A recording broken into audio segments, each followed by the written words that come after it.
free inspections and estimates, and a lifetime guarantee. Never have to argue about insurance as clean as others again. But I visited leadfilter.com/triumph first. So I did. It doesn't matter who. Visit leadfilter.com/triumph to schedule your free gutter inspection and get up to 30% off today. See website for more details. Promotion is 20% off plus 10% season for notifications and promo website. In the past 5 presidential elections, gold rose an average of 10%. This election year, where do you purchase gold for your portfolio? Don't believe the hype from the big celebrities. Call me, America's gold expert, Dr. Mike Fulgens, at Universal Coin and Gold. I've advised attorney generals and the FTC on protections for you, the consumer. And I won't add ridiculous markups, so you won't overpay for gold. Call Universal Coin and Gold at 800-822-GOLD. That's 800-822-GOLD. 800-822-GOLD. Trustworthy, up to date, dependable. We are your news station. News Radio 1440.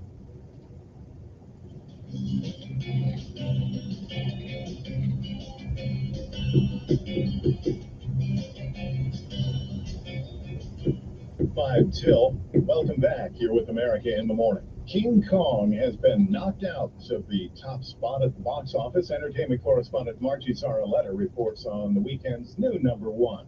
You're American, okay? Okay. What kind of American are you? Civil War, a story of journalists in a dystopian America at war with itself, earned $25.7 million in North America in its opening weekend, according to studio estimates. It was expected to make between $15 and $24 million. Civil War knocks Godzilla Kong the New Empire down to second after 2 weeks at #1. You have a minor hanging outside of a moving vehicle, firing a laser gun indiscriminately. Put the proton back. It's completely safe. I would say completely safe. The Ghostbusters are finished. Well, overruled. Sustained. Ghostbusters Frozen Empire is #3. Inner peace. Inner peace. Dinner, please. Dinner with peace. In a sesame soy glaze. This is not working at all. Kung Fu Panda 4 is #4. Dune Part 2 is 5th. I'm Archie Zaraletta. A milestone event in New York for the piano man. Billy Joel holds his 100th concert at Madison Square Garden, this time televised and streamed. Kevin Carr reports. After 100 performances at Madison Square Garden, legendary singer-songwriter Billy Joel is still in a New York state of mind. Sing all the movie stars in their fancy cars and their limousines. Last night, CBS aired the 100th consecutive Billy Joel concert at Madison Square Garden, featuring his career hits and including a few special guests like Sting and Jerry Seinfeld. I don't care what you say, Lord, this is my life. Joel first played the Garden in 1978, and his residency began in 2014. After more than a decade, his 100th performance on March 28th was filmed for this special.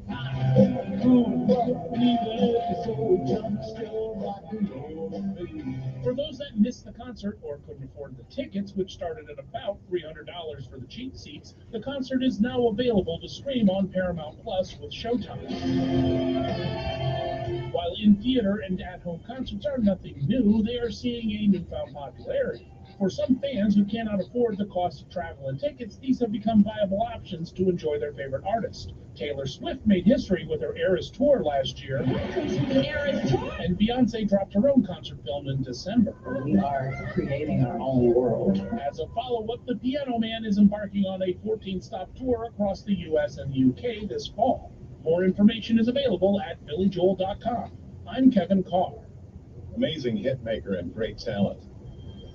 That's our show for today. America in the Morning for Monday, April 15th, 2024 is produced by Jeff McKay. Senior producer Kevin Delaney. I'm John Trout.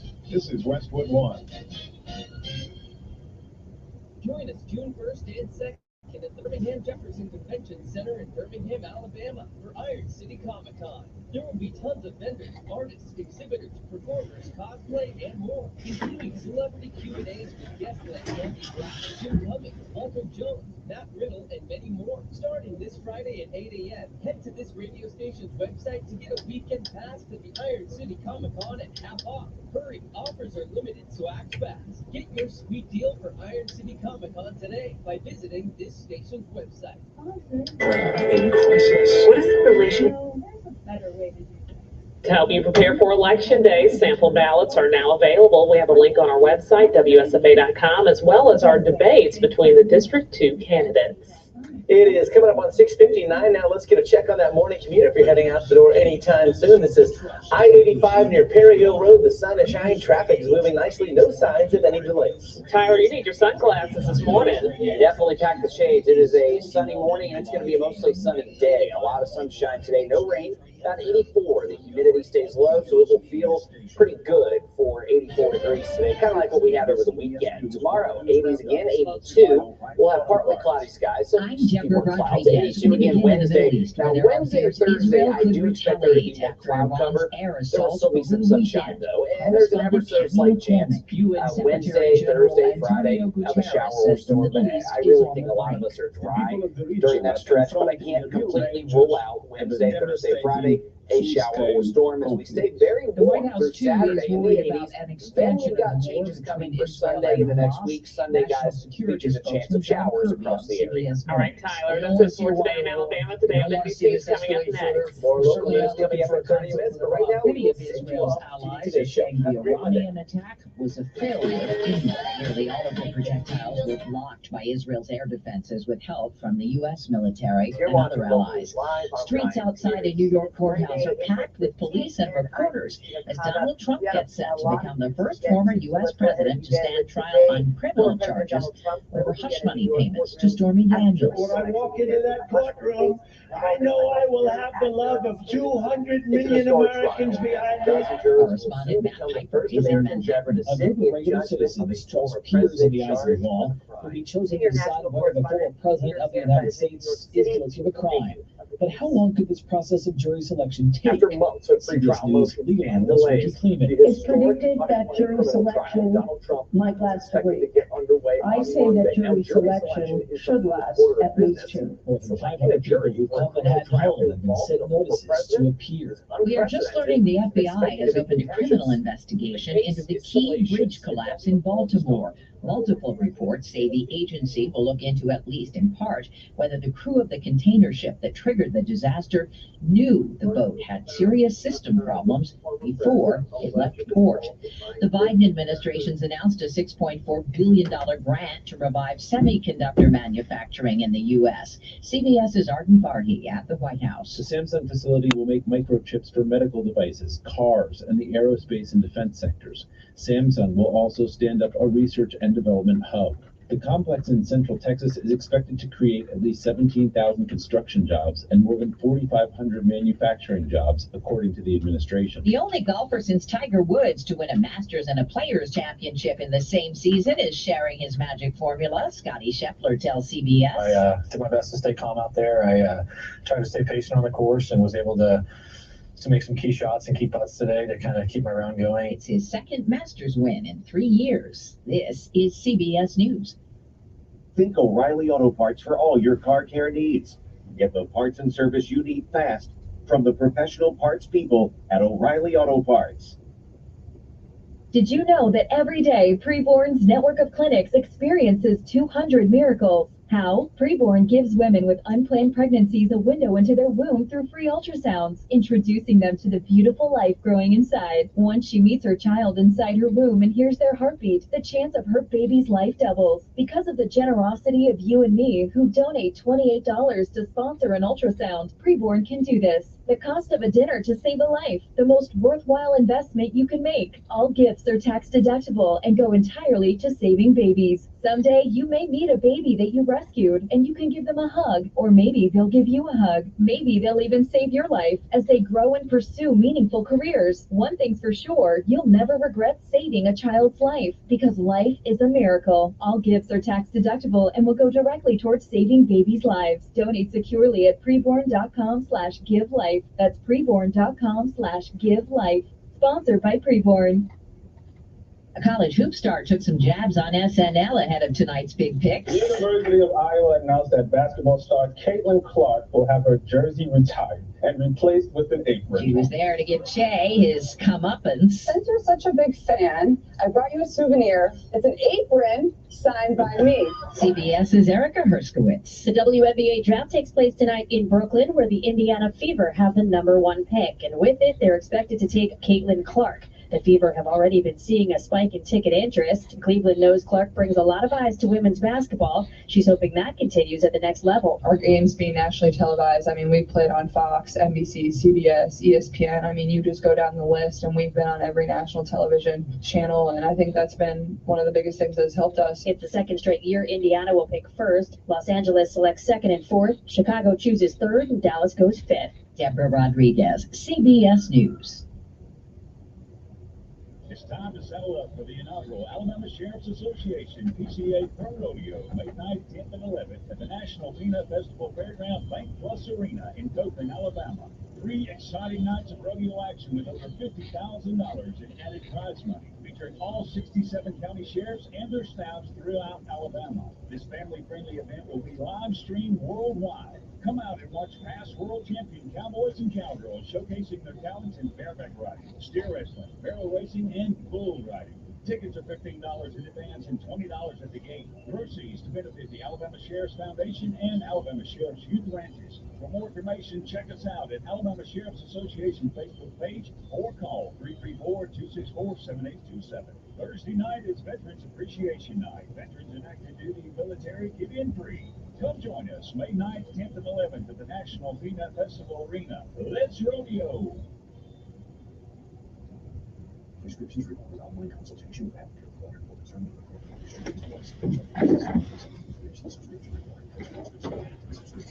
Hey guys, did you know there's a generic form of Viagra that works just the same but is 95% cheaper? And you can get it online at hims.com/radio.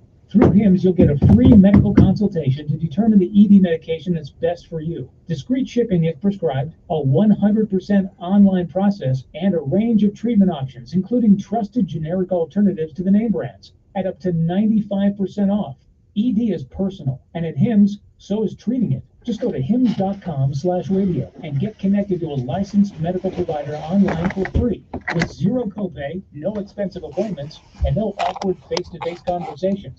To start your free online visit, you need to go to this exclusive address, hims.com/radio. That's hims.com/radio for your free online visit. hims.com/radio. $5,000. That's the average amount of money people in the U.S. are now spending on gas in a year. $5 grand. That's crazy. If you drive, you have to download Upside, the free app that gives you cash back every time you get gas. That's right. You can earn real cash back with Upside just by buying the gas you're already buying. You can literally start earning cash back today. I use Upside every time I fill up, and I've already made around $300. You're putting gas in your car anyway. Why not get real cash back? If you like free money, download Upside. I'm saving the cash I earn from using Upside to help pay for a vacation later this year. Download the free Upside app now to earn cash back every time you buy gas. Use promo code LANE to get an extra 25 cents per gallon on your first tank. You can cash out anytime right to your bank, PayPal, or a gift card for Amazon and other brands. Just download the free Upside app and use promo code LANE for a 25 cents per gallon bonus on your first tank. That's code LANE for a 25 cents per gallon bonus.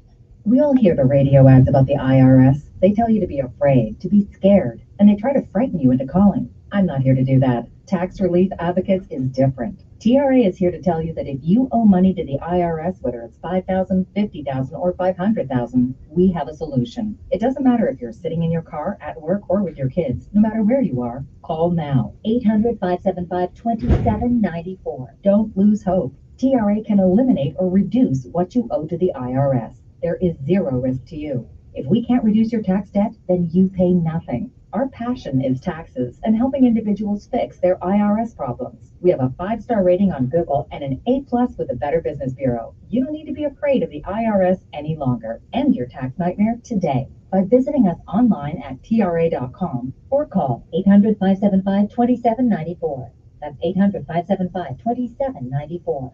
Tax Relief Advocates. Real solutions for real people. Getting quality employees to fill positions in your company is essential, but finding those people can be a major hassle, unless you use ZipRecruiter. ZipRecruiter makes finding quality people a breeze. ZipRecruiter's advanced technology identifies candidates with the right skills, sends you great matches, then you can easily invite them to apply. 4 out of 5 employers who post on ZipRecruiter get a quality candidate within the first day. See for yourself. Go to ZipRecruiter.com/free to try ZipRecruiter for free. That's ZipRecruiter.com/free.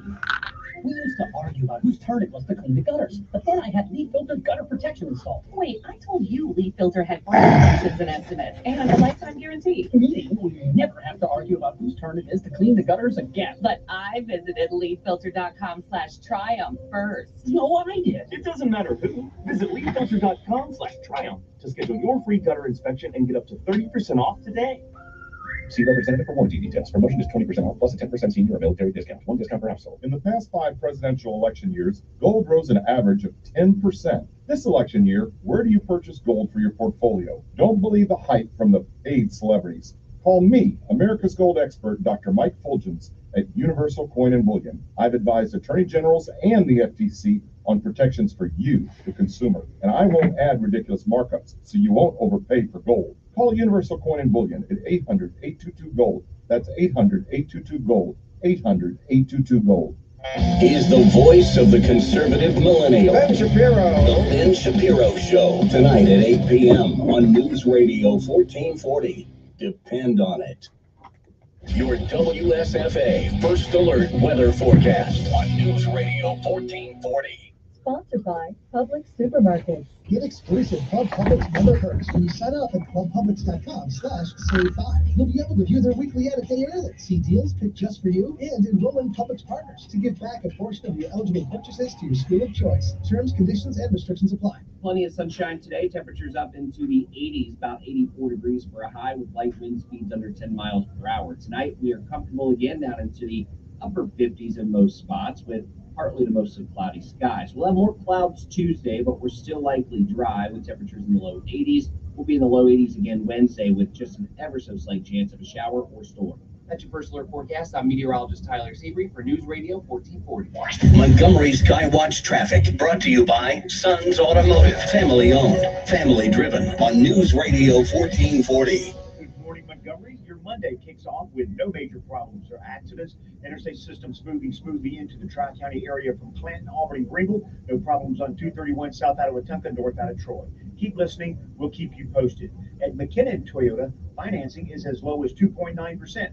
The inventory is rising on Camrys, Corollas, 4Runners, and more. It's worth the drive. McKinnon Toyota, exit 212 off I-65 in Clanton. Buckle up front and back. It's the law for Montgomery Skywatch Traffic. This is Major Delay. Good morning. I'm Judd Davis. Here's what's happening in the news on this Monday. Montgomery County Sheriff's Deputy 21-year-old Jeremiah Young was critically injured in a car crash and died 2 days later. His funeral service today at noon at the Church of the Highlands in Montgomery. Governor Kay Ivey has ordered flags to be lowered to half staff in his honor. Tuesday is runoff election day in Alabama. In one race, 4 candidates are trying to get their party's nominations for Alabama's 2nd congressional district. On the Republican side, businessman and former state senator Dick Brubaker is running against attorney Caroline Thompson. The Democrats, former deputy chief of staff for the U.S. Attorney General Shamari Figures is going up against Alabama House Minority Leader Anthony Daniels. We have sample ballots on WSFA.com. A reminder, today is the last day to file your 2023 taxes. If you owe and fail to file by the due date, the IRS will issue a 5% penalty for each month that you're late. That's your news on this Monday. We used to argue about whose turn it was to clean the gutters, but then I had leaf filter gutter protection installed. Wait, I told you Leaf Filter had free inspections and estimates and a lifetime guarantee. We never have to argue about whose turn it is to clean the gutters again. But I visited leaffilter.com/triumph first. No, I did. It doesn't matter who. Visit leaffilter.com/triumph to schedule your free gutter inspection and get up to 30% off. See representative for warranty details. Promotion is 20% off plus a 10% senior or military discount. One discount per household. In the past 5 presidential election years, gold rose an average of 10%. This election year, where do you purchase gold for your portfolio? Don't believe the hype from the paid celebrities.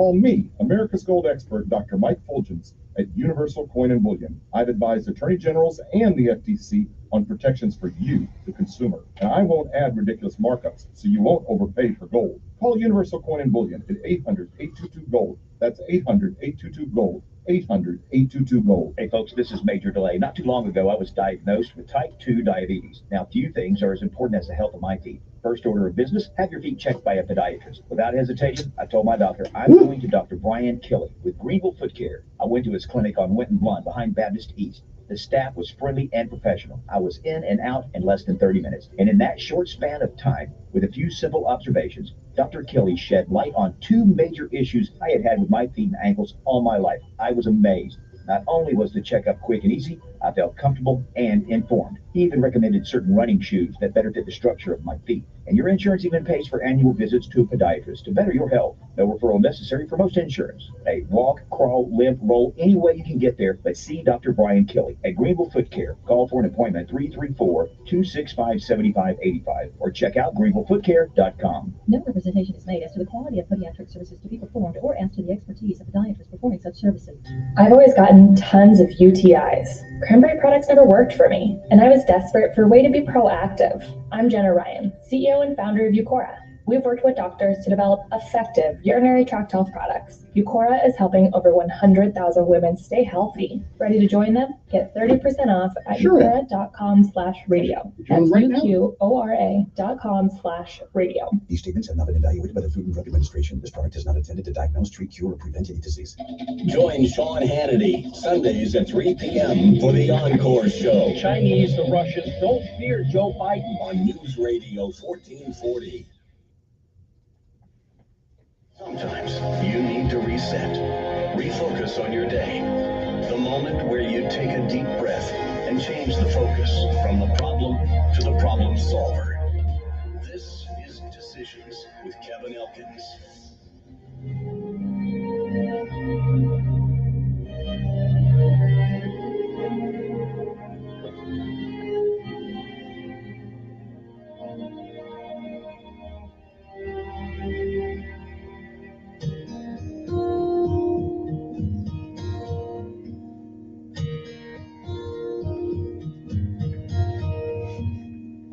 Tomorrow morning.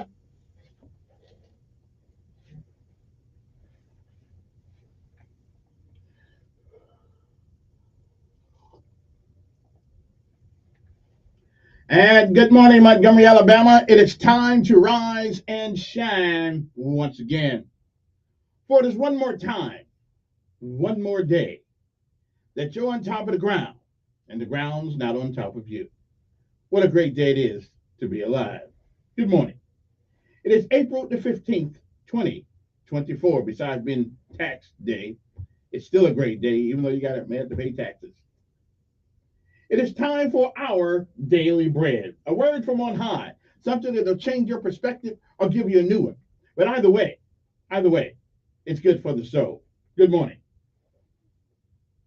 And again, it is April the 15th, 2024. Today's scripture insight comes from John 14:1-7. John 14:3 says, "If I go and prepare a place for you, I will come back and take you with me." Govern yourselves accordingly.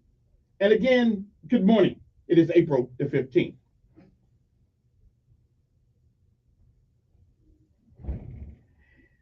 It is a day like all the other days that has never been. It is a day that once it's gone, it won't ever come again. You don't get a do-over. You don't get it back. You don't get to summon it from the past. You don't get to come back and do all the things that you should have done this day that you don't. And more importantly, you don't get a chance to come back and undo the things that you do. So whatever it is that you do with this day, April the 15th, 2024, make sure that if tomorrow should be, you'll be proud of what you have done this day. If you've been around a while, you've heard many yesterdays. And if we are blessed and given the grace, mercy, charity, and love of God, we may, I'm not sure, we may see some tomorrow. But if tomorrow should never be, then it is this day that it's the first day of the rest of our lives. What are we going to do with it? Well, do what you can, while you can, for whom you can, until you can't. But whatever you do, reach back every once in a while and give somebody else a helping hand. After all, somebody gave you one. Benjamin Elijah May said, whatever we do in life, we should do it so well, no man living, no man dead, no man yet to be born can do it any better. I say, if that is the standard by which you live life, you'll always be successful. Oh, you'll fail at a thing or two. We all do. We all do. But you'll never be a failure until you quit. We say, give out if you must, rest if you can, but you never quit. You never give up, because quitters will never win. And while winners may lose at a thing or two, they never quit. My mother said, put one foot in front of the other. Nothing beats a failure but a try. Martin Luther King said, if you cannot run, walk. If you cannot walk, crawl. But whatever you do, whatever it is, keep moving forward. Don't ever give up. And no matter what happens to you this day, remember this. It still is, and always has been, a great day to be alive. At Home with Jesus, that's our daily bread for this day, April the 15th. We'll be back if the good Lord says the same.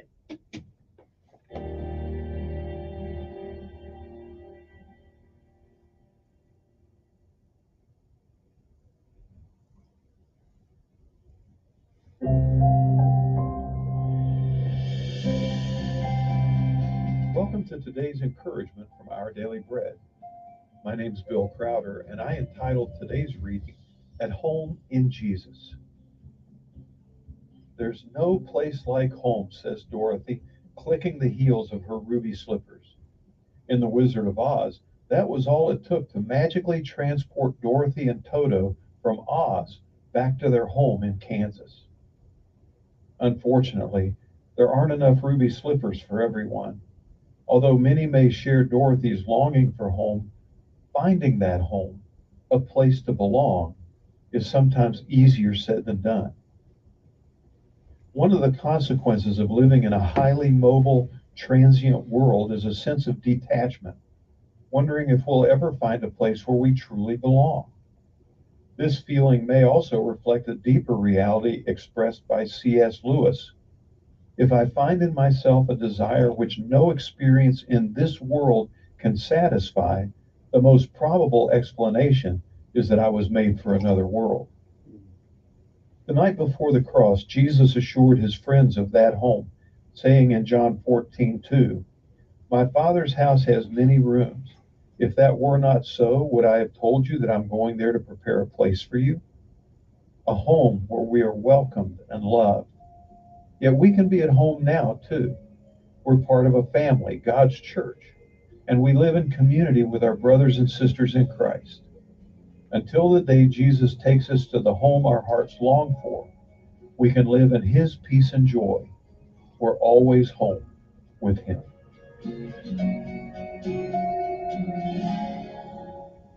Today's Our Daily Bread devotional scripture reading is from John chapter 14, verses 1 through 7. Do not let your hearts be troubled. You believe in God, believe also in me. My Father's house has many rooms. If that were not so, would I have told you that I'm going there to prepare a place for you? And if I go and prepare a place for you, I will come back and take you to be with me, that you also may be where I am. You know the way to the place where I'm going. Thomas said to him, Lord, we don't know where you're going, so how can we know the way? Jesus answered, I am the way, and the truth, and the life. No one comes to the Father except through me. If you really know me, you will know my Father as well. From now on, you do know him and have seen him.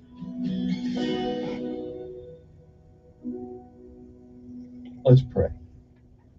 God of love and grace, help us to look forward to being at home with you in your presence forever. In Jesus' name we pray. Amen. Thank you for listening today. My name is Bill Crowder, and today's encouragement has been provided by Our Daily Bread Ministries.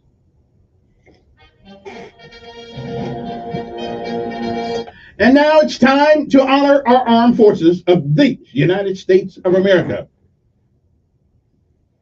We're only the home of the free, because we're the land of the brave. Good morning to you. It's time to rise and shine.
Hey, you can't get tired hearing this. That means you're still free, at least partly.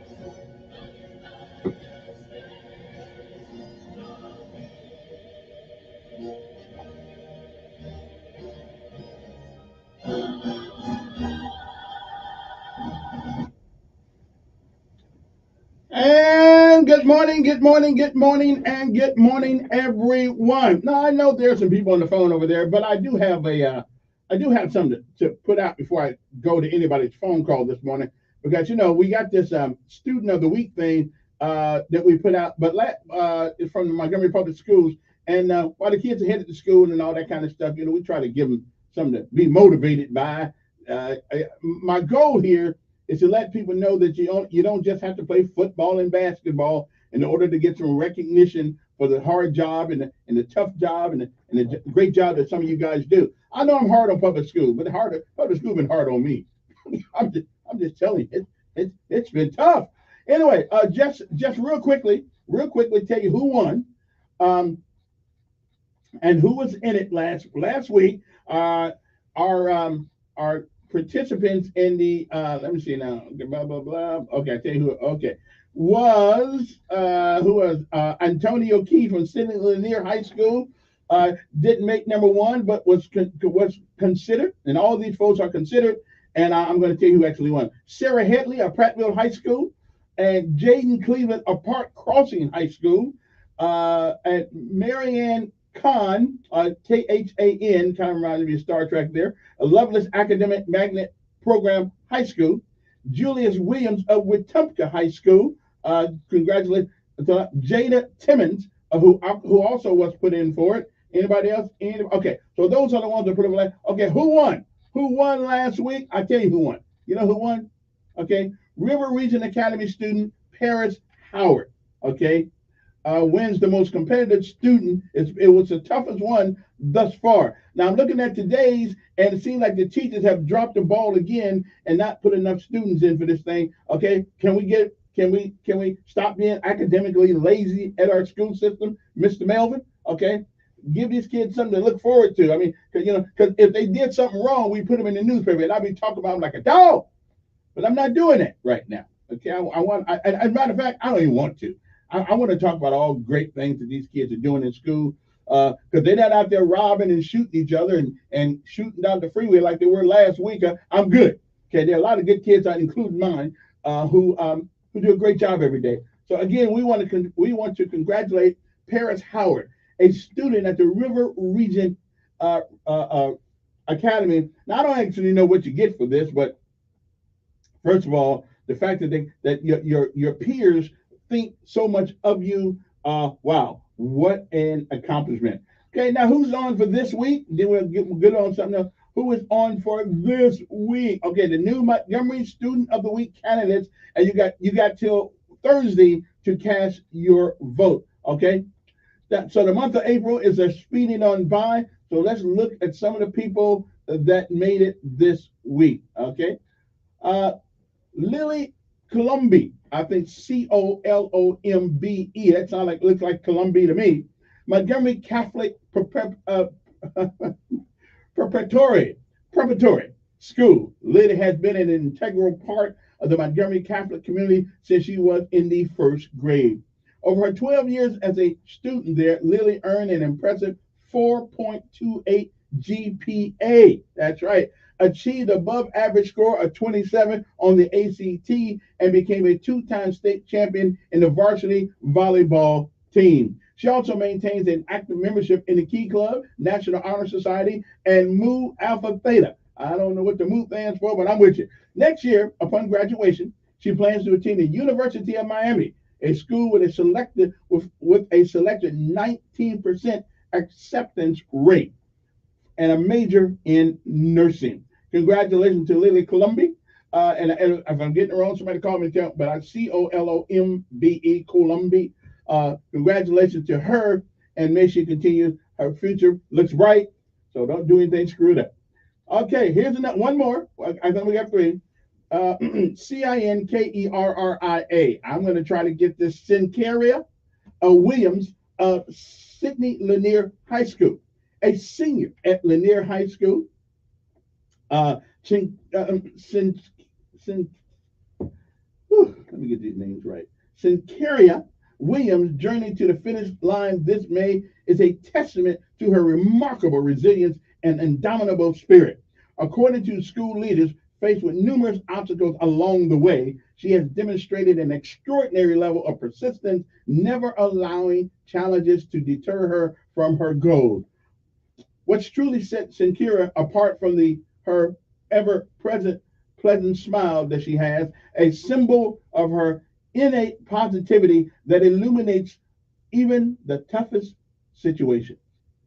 The unwavering position, the positive outlook has not only propelled her forward through personal and academic trials, but also made her a beacon of hope and an encouragement for those around her. Cinkerria's ability to maintain a positivity, regardless of the circumstances, serves as a powerful reminder that our attitude can significantly impact both our journey and our lives of those who we touch. Again, human beings are the only people, or the only species in the world that can change their life. I told my son this the other day, that can change your life by changing your attitude. And she is the testament to that. Okay, and last but not least, Danny Wayne Henderson from Success Unlimited Academy. A senior at Success Unlimited Academy, Danny is a member of the National Honor Society a football player, and a two-time school winner of the school oratorical contest. Sound like somebody after my own heart, I guess. He represented success twice in the AISA oratorical competition, and I got to get him on the radio, see what he's talking about, and was a member of the 23-24 homecoming court. He has been member of the school media team and valuable crew member of the theater production. On top of that, Danny served as a Mustang ambassador, representing SUA in school and community events. So those are your, now you got till Thursday to go online, and they'll tell you who wins, all that stuff, okay? Last week we had a lot more people put in for this thing. This week y'all kind of slacking off, okay? Y'all need to call, okay, the school that your kid goes to, all of them, and tell them, put these kids in, okay? I mean, it doesn't cost you any money, which is one of the few things they don't in the school system, but it doesn't cost you a dime. And let me tell you something. You want to see a child motivation comes up when they finally I used to give away computers. One of the things that a parent had to do to get their kid a computer, they had to write a letter about the specialness of their child. Because sometimes we're so busy surviving, we're so busy trying to get the rent paid, the car note paid, the gas bill, everything paid, until we don't stop sometimes and tell our kids how much we appreciate them and how proud we are of them. So hey, this is an opportunity to let the world know that you got a special kid there. And all kids are special. We just don't let them know sometimes, okay? Because I don't want to hear about them in the newspaper unless it's, on the radio talking about what a great kid they are, all right? Anyway, so much for that. So go to Montgomery Advertiser and go down there and make sure you put in for the Student of the Week, and you can vote for these folks, okay? You got to put them in, like, I guess, a week beforehand. So now today, send in your person that you want to be recognized. Send it in today, okay? Send it in today. Don't wait till the end of the week, okay? Get it in there, okay? Because the woman who runs this thing now is a Hadley Hitson is her name. Again, you can send her email. You can email somebody's name, or you send her email. She's from the Montgomery Advertiser. Hadley, Hadley Hitson. I thought that said Hitman. So whoa, but it says Hitson, Hitson. All right. So that's my contribution to uplifting the spirit and the motivation of our kids in school. I mean, hey, okay, because chances are the athletes will be working for you somewhere along the line. Okay, I'm just saying. All right, then. Let me see who this is on the phone right quick before I go to this break. So go to Montgomery Advertiser and vote for one of these kids for Student of the Week. Good morning. Who's this? Okay, then. I can't believe people wait on the phone all that time to say something stupid. I mean, obviously that's not going to be a Student of the Week right there. Okay, all right. I'm just saying. Although now, if I can get Z to talk to somebody, he'll be on Student of the Week too, but he won't hardly talk to anybody. So, okay, but y'all talk to him. He'll be all right. Did you know on this day, April 15th, it is the 105th day of the year. And did you know on this day in 1912, the British luxury liner RMS Titanic, founded in the North Atlantic of Newfoundland, it sank. Okay, and as a matter of fact, I think one of the now, to show you how God be laughing, one of the builders of that ship, the Titanic, was quoted. Now, whether he said it or not, I don't know. But he has been quoted as saying, even God cannot sink the Titanic. Now, I got to tell you, I may be willing to bet against some people. I may be willing to bet against some things. Okay, but I will never bet against God. Okay, that ain't going to happen. Okay, I'm just saying, yeah, that's a hell of a bet, But well, obviously,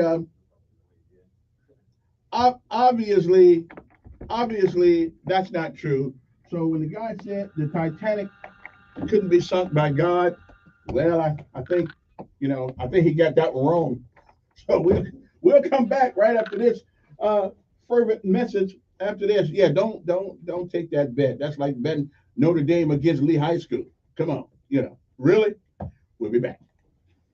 WSFA First Alert. Good morning, sir. Good morning, brother. News Radio 1440. How's it going, man? Pretty good, pretty good. Did Lindsay get you everything you needed? Yeah. I got the and I got the stuff. Call or visit treegreen.com today. Restrictions apply. I got the Plenty of question. sunshine today. Temperatures up into the 80s, about 84 degrees. What's your gut?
I mean, we campaigned, but my parents never, went around saying, "Hey, look where my kids live."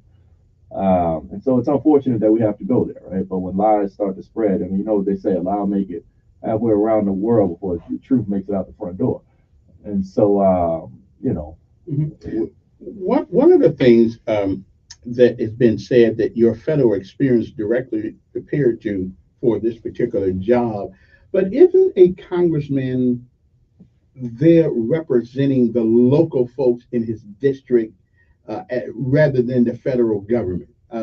Tell me how that's going to play out. How being in federal government helps you support us local. Yeah, because the ultimate job of a member of Congress is to leverage the federal government, and I think the entirety of the federal government for the benefit of the people there locally. So just going to Washington, D.C. without that understanding or without a plan or without a method to actually be able to leverage the federal government for the benefit of the people and places in your district, I think you're starting behind the 8 ball. At the end of the day, number one job of a congressperson is to go and get the federal resources to bring back and address and represent the local interests. The excuse me, the career that I've had to certainly I think puts me in a much better position to do that, because that's what I think. Right? Like there are billions of dollars of grant programs that we can take advantage of. There are other initiatives and priorities of an administration. We'll be back. Okay. On News Radio 1440.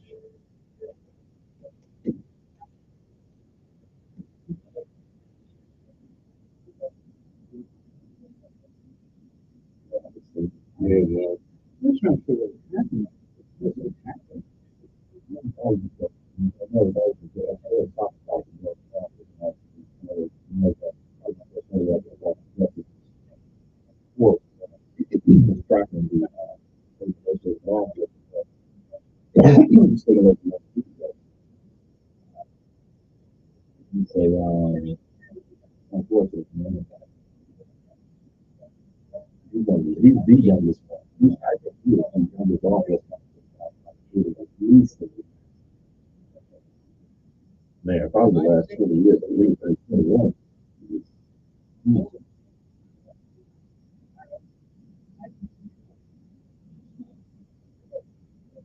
Look here, what do you believe is the cause of this?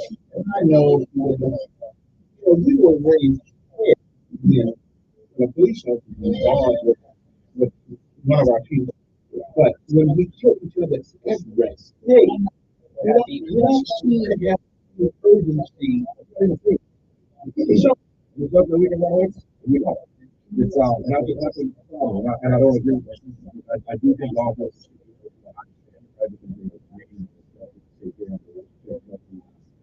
public and so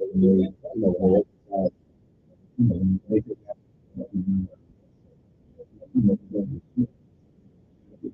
here. Public, I do think that's I have a very similar situation on. We have to yeah, there's a role that the government.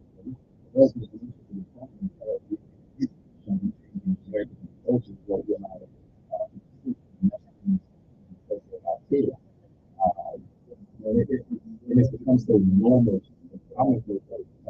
People become numb to it, right? It's like these things are from it. But it's kind of to have the federal government involved in everything. It's kind of like get the UN to come over and involve our state. The UN don't care when they come to you because they don't know you. Well, I just started these just have to do this. These are members of the military. These are and so both stronger. We do know less and less children in the country, right? So this is significant portions of them. The gun violence and going to jail for committing gun violence. To the sector they have. But I don't think the government is the solution. I don't think that. But I do think that there are certain programs that the federal government can go further and supplement that can help address the issue. Can we see any proof let the federal government get involved is helpful. Well, it's one of those things where it's tough to prove a negative, right? Like it's almost like if you know, whether it's state government or local government, if they're investing dollars in anti-violence, right? Like it's tough to prove that, oh, this person was not killed, but they would have been killed if it wasn't for this program. That's tough to prove. And I get it, right? The only thing you can look on are objective year-over-year, you know, metrics, right? And just say, oh, like Montgomery has an Office of Violence Prevention. Whoops, we need to rename that one. Well, look, I think, but that's not to say that none of the work that they're doing is mattering. I mean, we have a lot of them. I mean, we have that at DOJ. They have an human justice.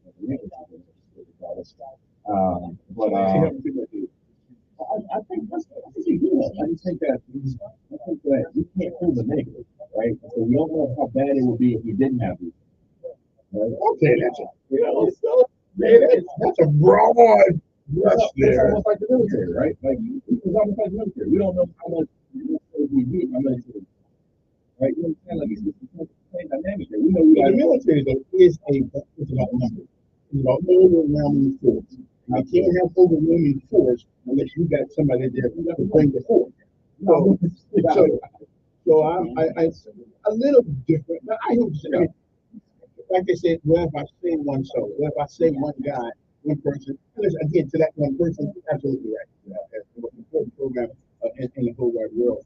But part of the federal government is involved, just like elsewhere. Like right now, you can't paddle nobody in school. It doesn't say you can't.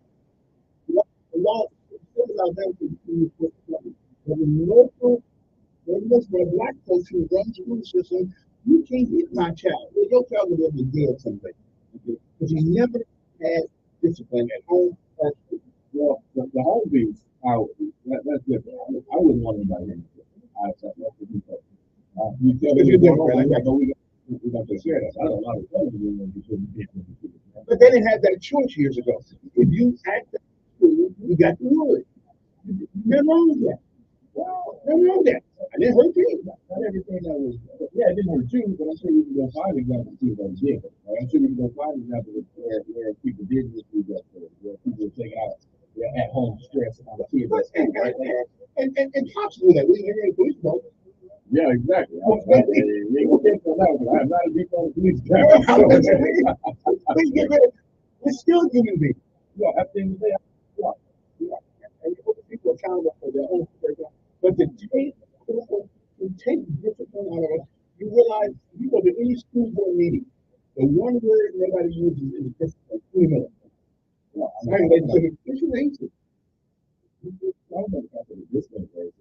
think historically there have been the implementations of disciplinary pieces have been like, i.e., like suspension. You say you spread around.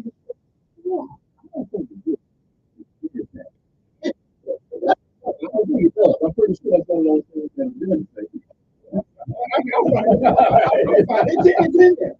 The reason I said this is because I remember reading an article about popular saying that I got that too. Like God helps them who help themselves. Cleanliness is next to godliness. That's what I didn't know. Yeah, that was one of those. But the word is in there. It's in there. All right. I'm gonna take that word. Yeah, it's in there. You can put over the kids, and you do them that way. And sometimes we gotta get hold of it. Amen. Where'd you people from? Mississippi. All right. My mother was born in Mississippi. My father, was born in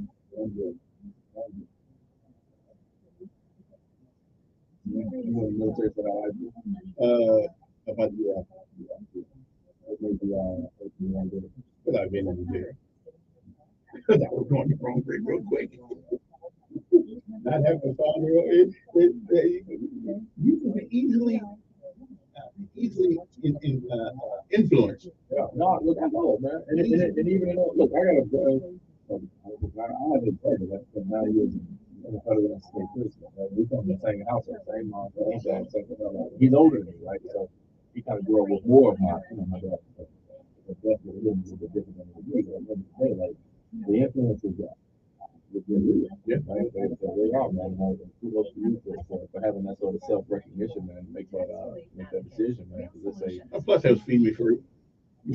Gave me clothes to wear. Man, I had considered it, man. I'll tell you, I had 26 years Marine, and I got another uncle that did Marines and Air Force. But my senior year of high school, man, a friend of ours, we graduated a year before, was in the 508 maintenance company in Iraq, playing on just the minutes. Right.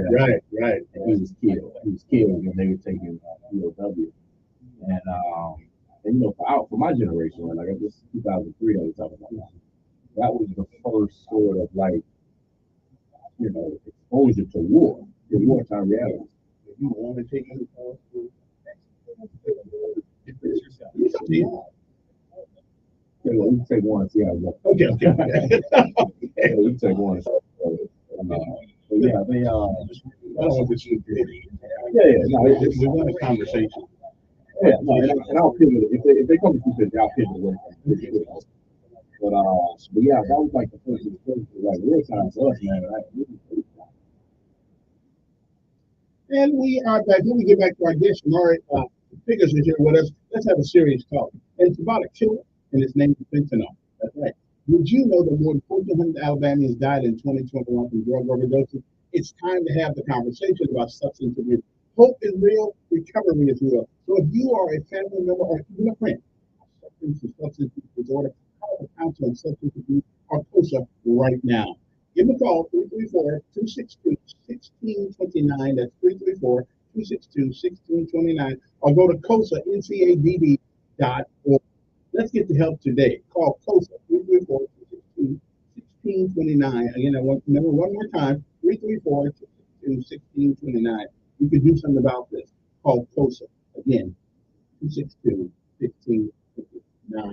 Our guest is Troy Figures. I'll get one call from see who's there. Now, good morning, you're on air. Yes. Good morning. Good morning, sir. How are you?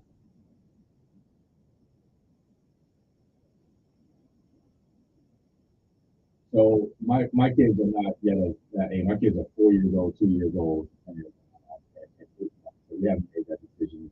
I'm not.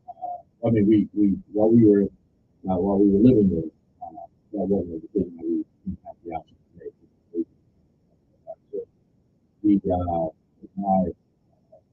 I'm part of the public school system. We need to be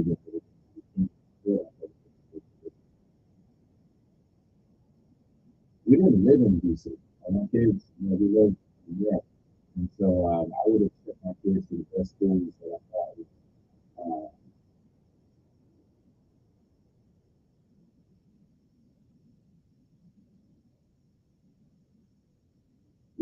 what I am is, I think each family, you look at the environment, you look at the schools that are there.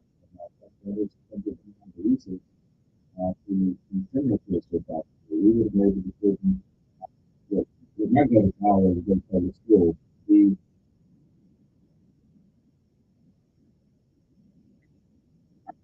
asked me about I'm talking about other people's children. For my children, the decision came to send our kids to school.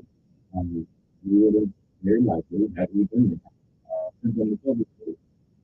At the end of the day, listen, I'm a product of public schools. I believe in public schools, and I believe that we have to do everything that we have to do to support our public schools and not our best.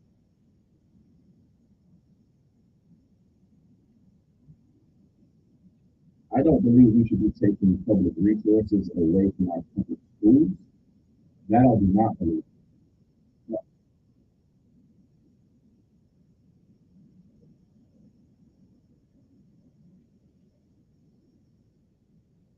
I'm sorry, I missed the last part of what you said.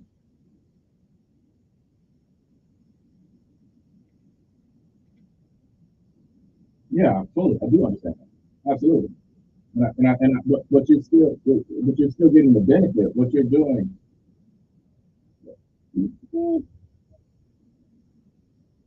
That is.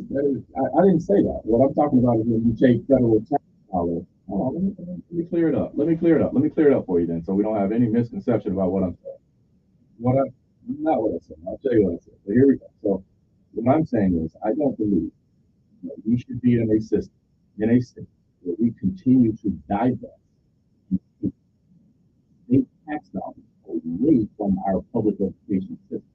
Because regardless of how you feel, regardless of how you feel, regardless of how you feel about it, the vast majority of students will be educated in our public school system. Which means that the vast majority of our workers will come from public school system. So we have to make sure that we're doing everything we can to support them. Particular board.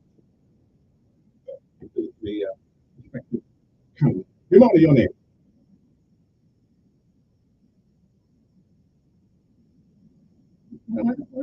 He big boy, he can handle it. I mean, he can handle it. If he can't handle that, you don't need to go up there. I'm doing what I'm upset.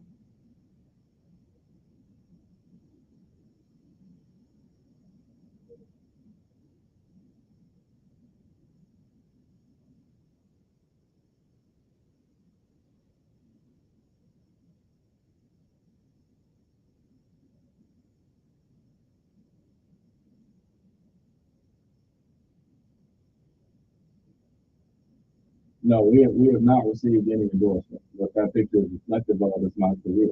I worked for President Obama in the White House. We, I'm sorry.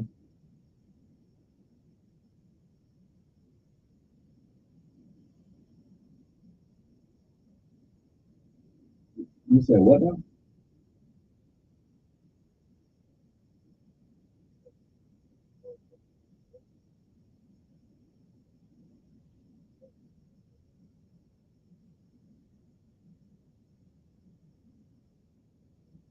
Let me tell you, Barack Obama has been hired to work there in the White House, and that's what I did. That photo does not say anything. The endorsements that we've received have all been made public. They include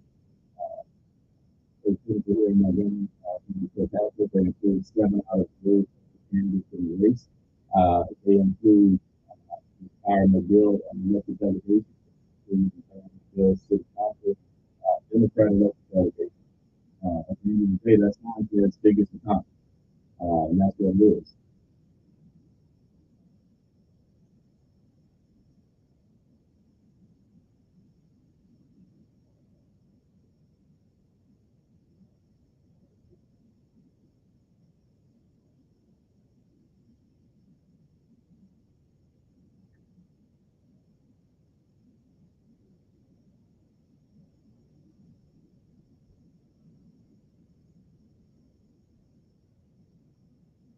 So here's oh, I love this. I'm ready for this. You ready? You ready to talk real here? Let's talk real.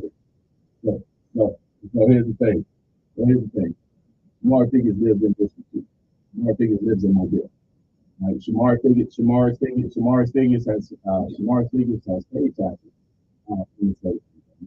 You are attempting to do here. It's the same thing before the lies and misleading narrative that's been out there lately. So here's the thing that the people prepare. Let me go to that because I got on because I don't know. Okay, I'm just going to put it. At the end of the day, we're talking about where you live. We talk about at the outset of this conversation, living is different. Because I value the people and the places and the communities and the towns in this district. We could have lived anywhere in the state. But understand, we had an option. We had a choice. We made a choice. We chose District 2. He chose and continues to choose this Huntsville.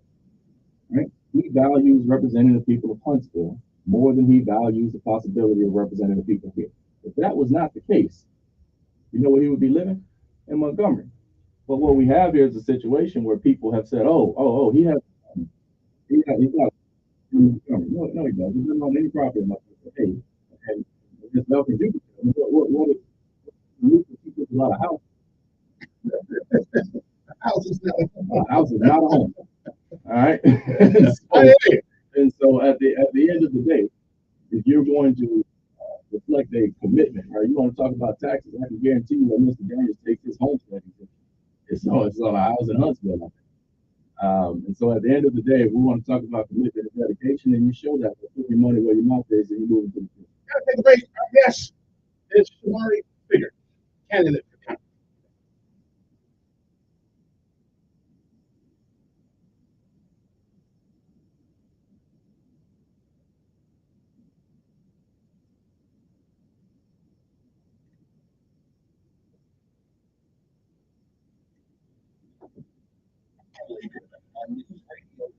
Yes, sir.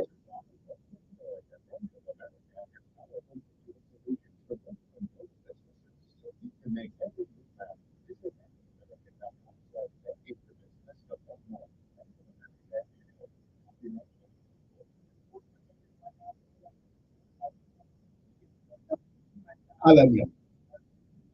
Yeah, I love you. Yeah. Okay. All right. Appreciate it. What is that? What do you want me to know? What you think? He said Daniel had the house in Montgomery, Huntsville, and some other stuff. Yeah.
Sorry. How are you?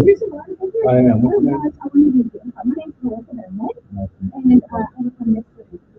I live here at here. Long time ago, I first got out of college. I worked in yeah, and your mother was like so nice. I did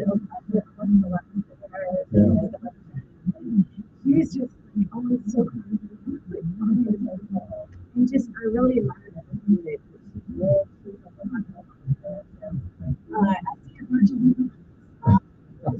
So good luck with your training. Nice to meet you. Yeah. Yes, I do all the time.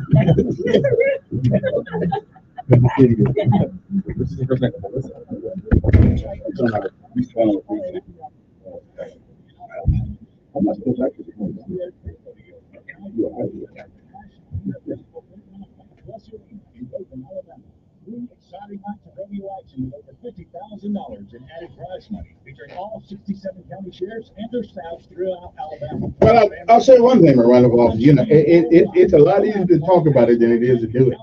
What's that? Running for office. Running for office. That's why I ain't ran yet. You gonna try to do the world till you start running. Yeah, man, I'm gonna support you. Where that check at? I ain't got money now.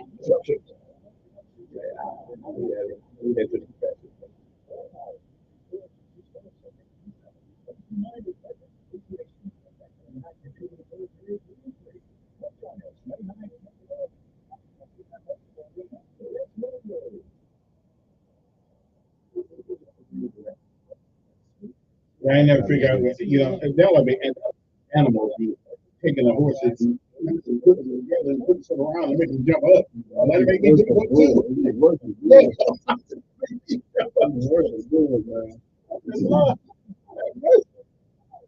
You got no purpose no more.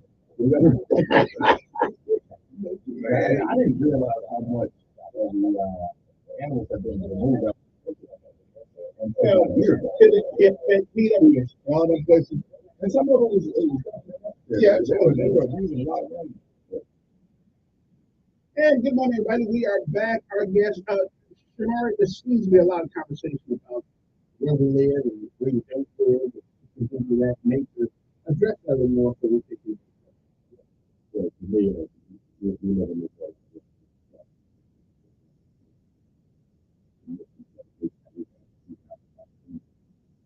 This is not something that we want to do.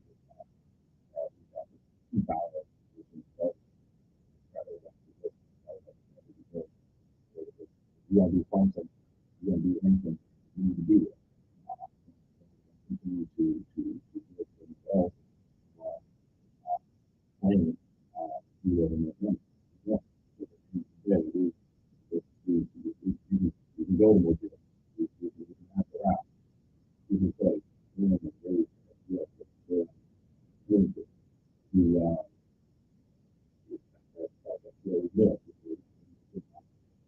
The thought of trying to sweep in Montgomery, that's just not the way. You know, not only that,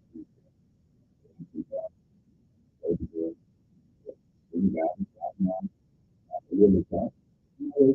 No way live. So if you rent, it's not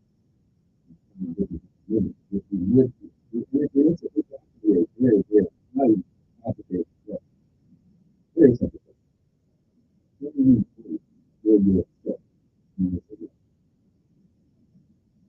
When you vote in this election, it's a very simple question. Right? So don't tell me you live somewhere where you can vote. That's one of the misleading things that we've been seeing several times. And it's, at the end of the day, if you're not here, that's not like you are here. The other thing I say is this: Montgomery is Montgomery. Montgomery is a overseas, and I've met with in Montgomery that board and I admire, friends, one doesn't shake me to be on and I know how hard people live in the earth. I know what means for people out of Wilmington City, which I guess that's a good city in America in the 20th century. But I had the other the amount of funds secured $5 million in that government for light water,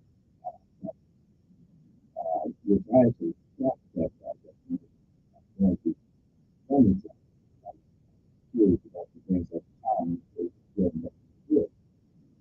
And you know, look, the truth of the matter is this. It's one thing to be able to claim that you're from Montgomery and anybody else. But you come into Montgomery and claim to work for somebody who actually is from Montgomery, that's a different level of misleading people. Anthony Daniels didn't do that. Kenyatta Hassel did that. Kirk Hatcher did that. Mayor Reed did that. So to be coming up and hearing a commercial that says, "Oh, Anthony Daniels secured $5 million for the Whitewater." What? Like, I don't look. This is about being real. One thing you're always going to get in Shamar Diggs, I'm going to be real with you. I'm going to tell you I've been accused of embellishing the career with no evidence of such. I get some of that. Okay. Yeah, I'll tell you what I've done. I'll tell you what I've not done in Congress. I'll tell you what I can do. I'll tell you what's not realistic. But at the end of the day, one thing you will never see is if you swoop in somewhere and take credit for something that was not you. Because at the end of the day, Kenyatta Hassel, regardless of who he's supporting in the race, Kenyatta Hassel is a young, black elected official in Montgomery that is going to work, fighting for change, fighting for opportunities in a very different environment. And one of the biggest accomplishments that he gets, you're going to take and say, you did it, and not even mention his name? It ain't right. He's not right. Right? So you know, that's the reality of it. Right? And one thing you want to see is somebody come out and say, "Oh, no, that's not the case." No, we can't see that. The relative is supporting in the race. If you're an ad saying that you did something for a city that you are claiming that you live in, you don't. voting registration record is that. That's a different level of misleading people. And that's something that we've been seeing here kind of going down the stretch. It's an unfortunate part of this. But that piece of the resume, I don't know if you heard it, but I didn't know. Without mentioning, without even mentioning that you not a for per capita.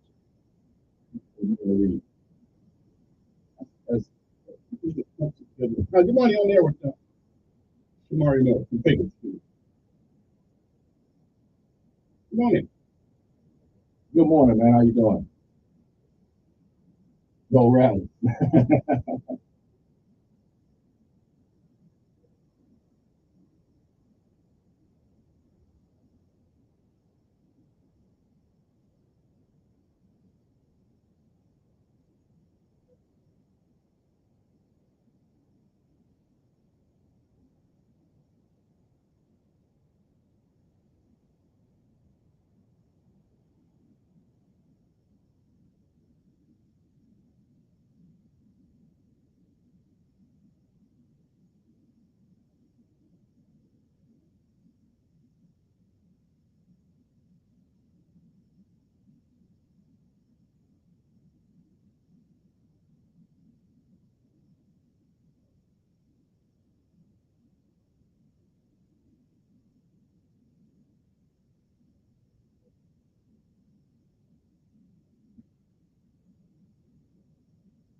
I don't know him that well, but I know that way he's going. Yeah, listen, I can tell you. Look. Side by side, right? Side by side, right? I know it. Good. Look. You understand?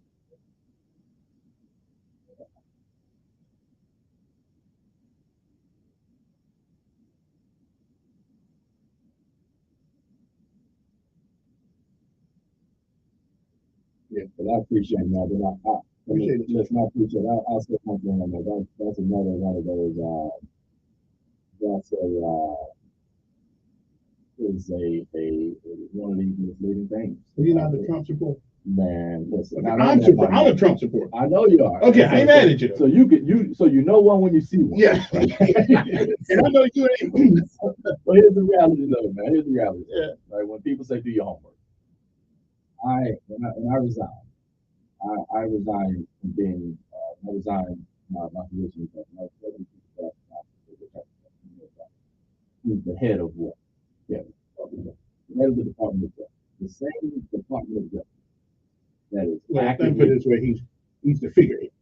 He's the head of the Department of Justice. The same Department of Justice that is actively prosecuting. Erroneous for me. Leave that alone. Yeah.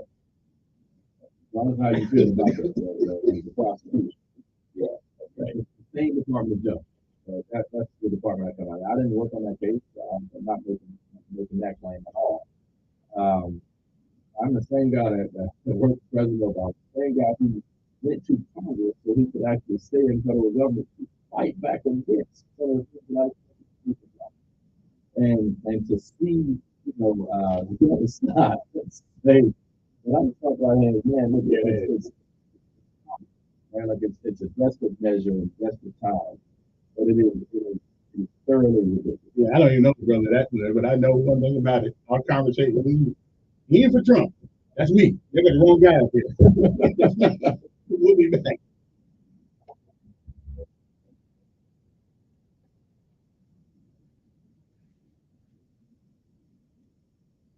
Teddy.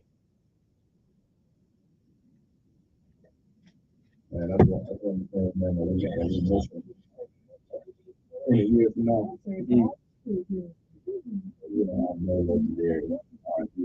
No, we don't. Let me ask you about Trump.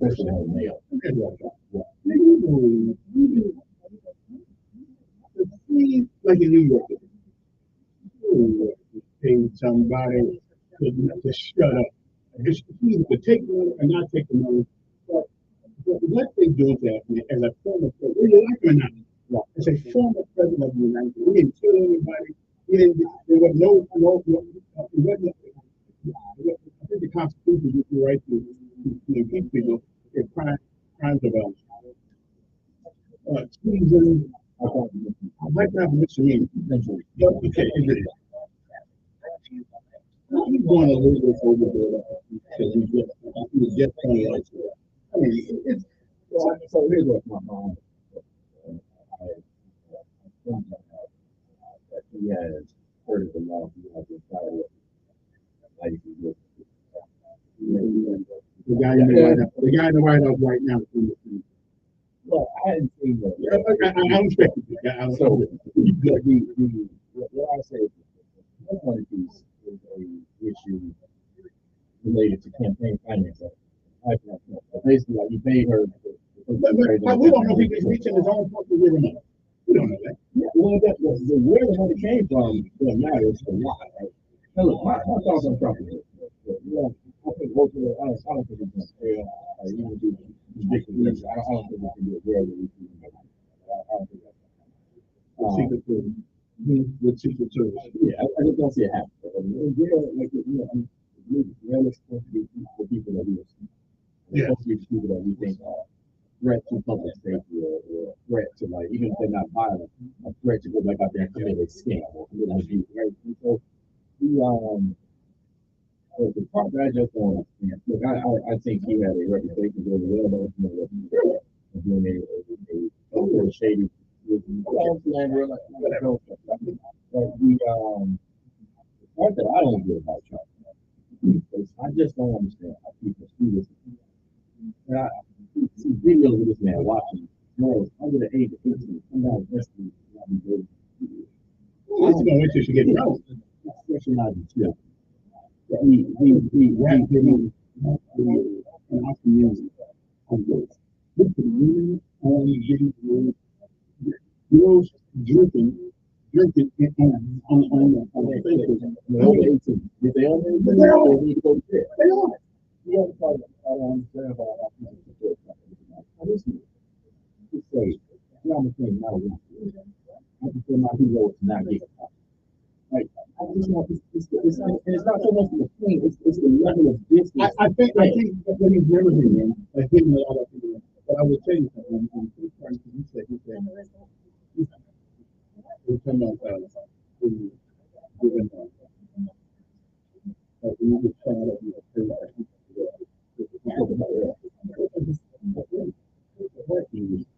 they got you with them.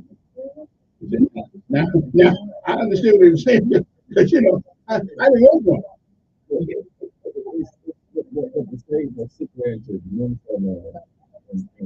But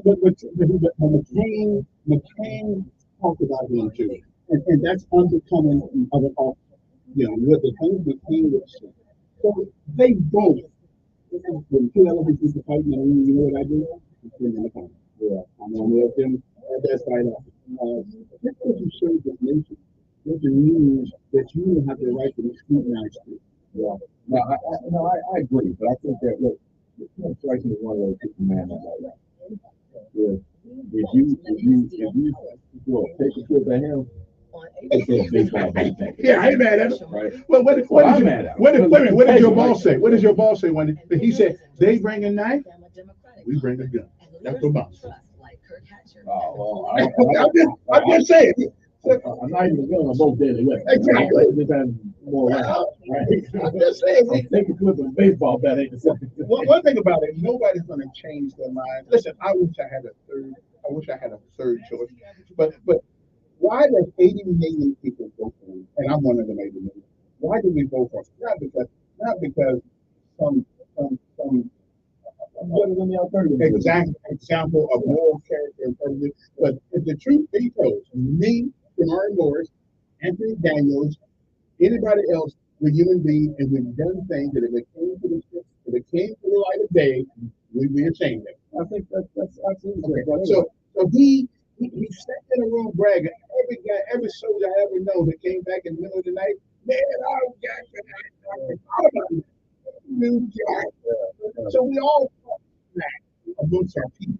None of it we did anything. And when you have a conversation, in a room with athletes, coaches, whatever they call it.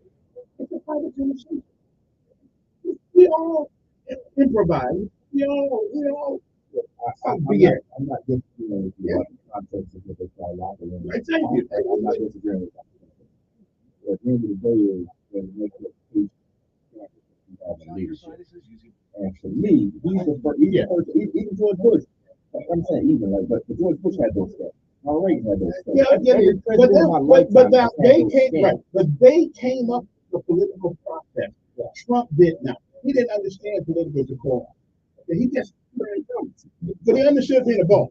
There's a difference between being a boss and a leader. Here's the one thing I'll say. Trump is one of the smartest men that I think the United States has seen in the last on certain respects. I don't think politically. Okay, we are back. I'm going to couple of calls and Mr. Figures tell you why on tomorrow he should be your selection for this speech. Let me see. Good morning, on there. Yes. Good morning. Good morning.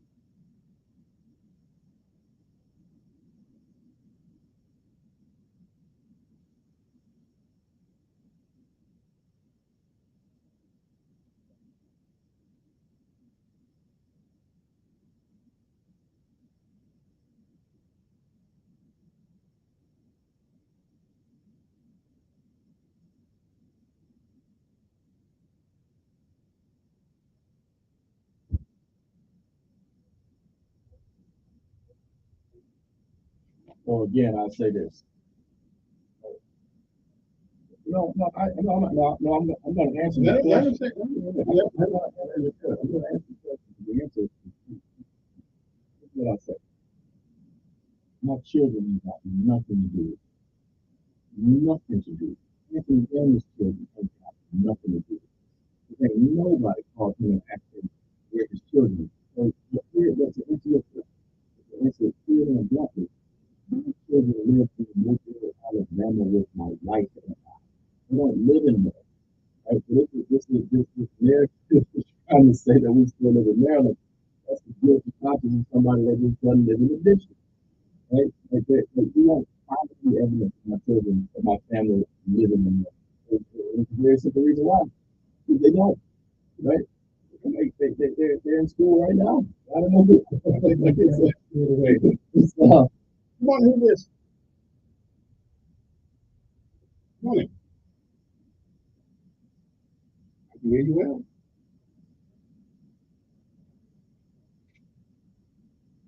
Good morning,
But he's not here right now, so yeah, he's not here right now.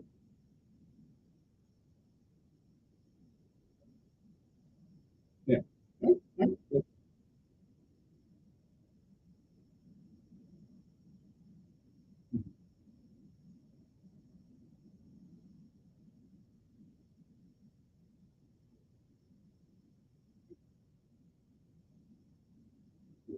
Yeah.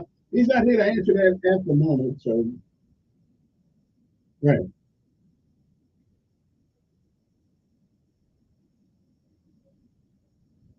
Mm-hmm.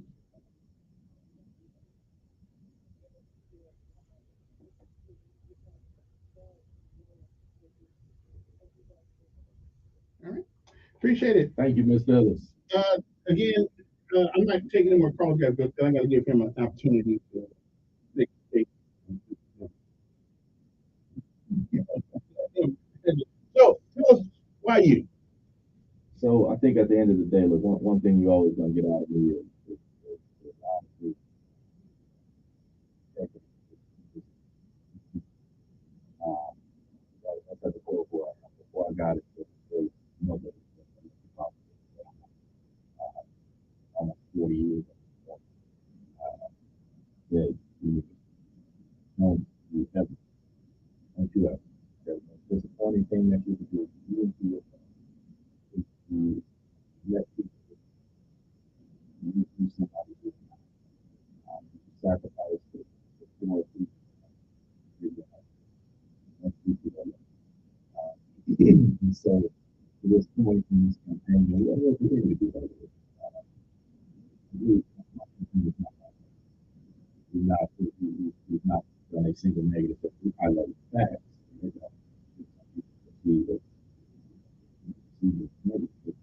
Those facts are being understanding good. Fact. Fact.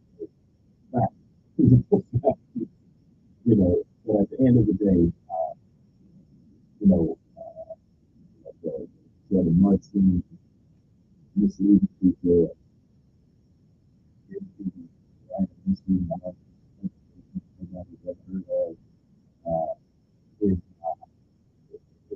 it's a level of politics. You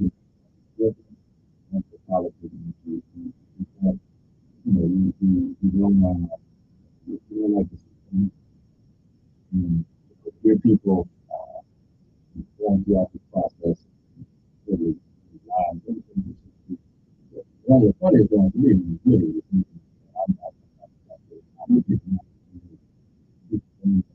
I've been working in Alabama for 20 years. Because it sounds good to say.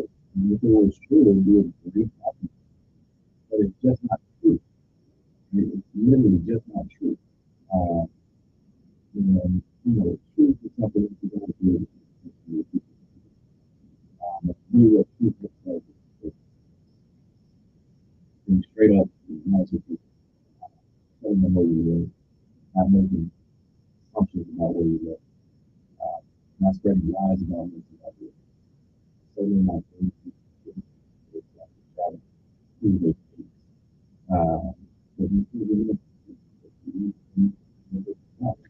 I would agree with you that kids that have nothing to do with position. I want people to bring up people to every time. These kids are they're trying to grow up. Don't corrupt. If we're going to do something, let them do themselves. I'm a talk show. I bring up scholars sometimes. But we do. And to be clear, I have not heard anything personally.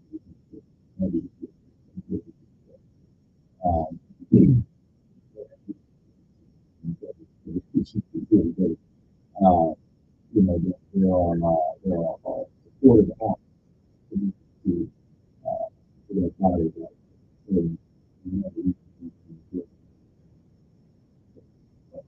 If you say one thing we learned here recently, if you say it loud enough, you say it enough times, some people can't believe it. So I think that's what we're seeing. But at the end of the day,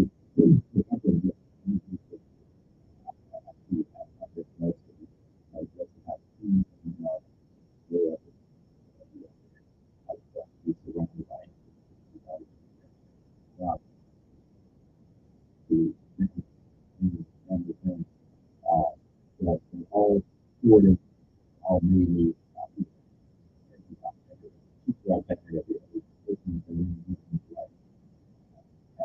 some of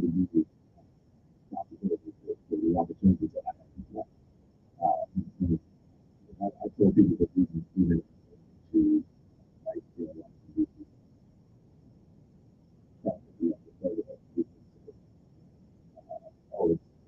how can you I'm for real. I'm for what you have in the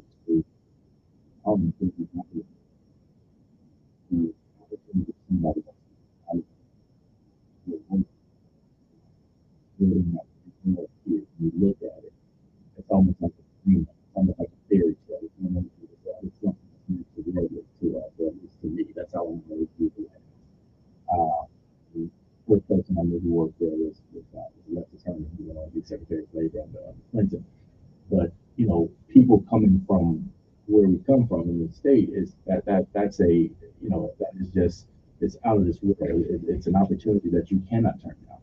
It's an opportunity to be able to go and work in a space and in an environment and be able to learn those lessons, to bring them back, to put to use for the people in the communities that mean the most to you. And that's what my career is.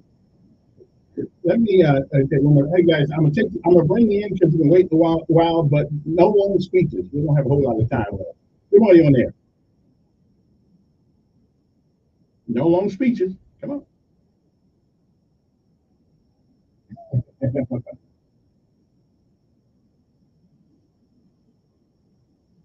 Yes, sir.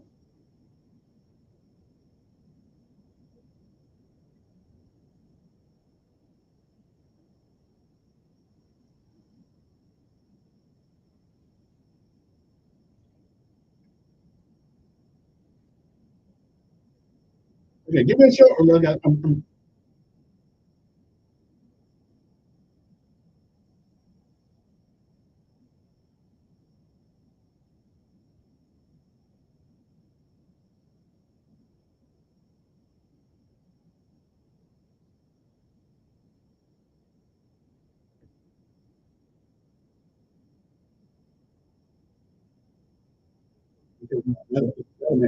Yeah, so we're talking about this. We did.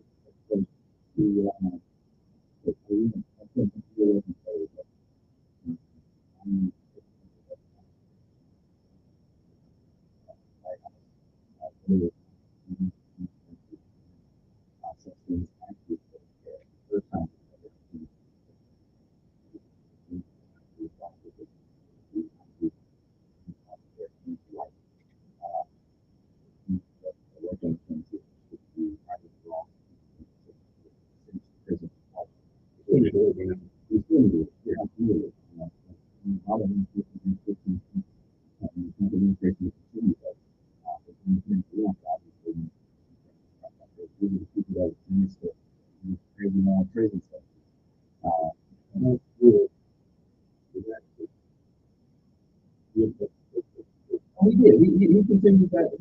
Like I'm not. He continued the same work in terms of in places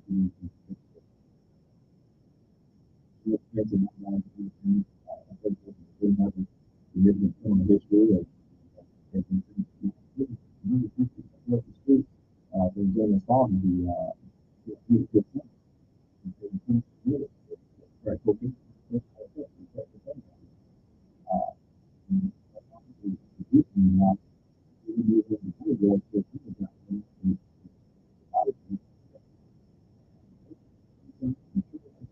some years.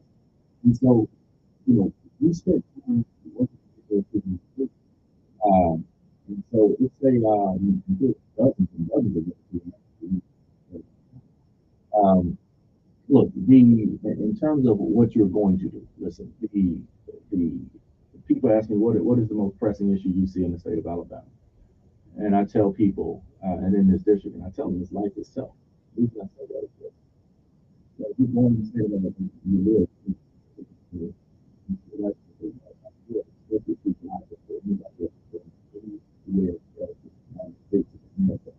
the exception of 2 states. Yes, no. On the negative side. Yeah. We live the shortest lives in America. Right here now. We got a lot of lead to it. We got a lot of things. Right? So at the end of the day, like what cities most of that is access to health. State of Alabama, our state legislature. This is not a fight again, I'm with it. State of it. But our state legislature on Florida refused to extend Medicaid in the state that lives the shortest lives in America.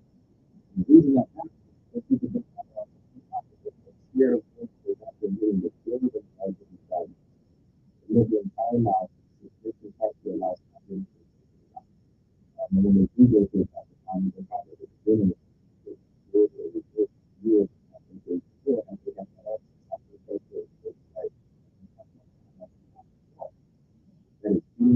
employees in legislation. Really saying that already done. And critical. I want to create programs that we see any people even they have a single day.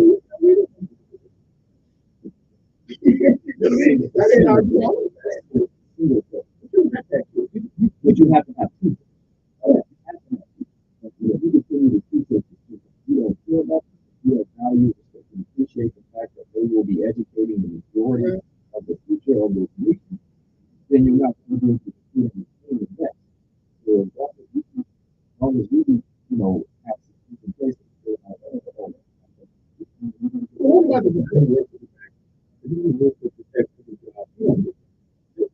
Our company, I think our company should. We have to people can think about this. Hey, I think they're too. I think people are thinking that we want to be the most important and professionals in this country. So the future of this country, everybody did him. They are the only professional that literally. And so I treat them with a different. They're also government employees for the most part. I believe every company should have this. I agree. But who pays for it? Well, in the private sector.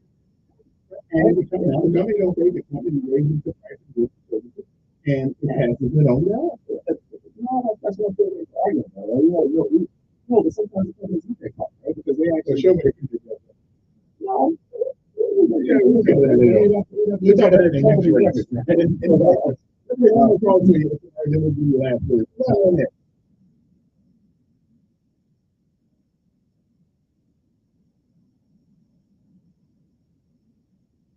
Mm-hmm.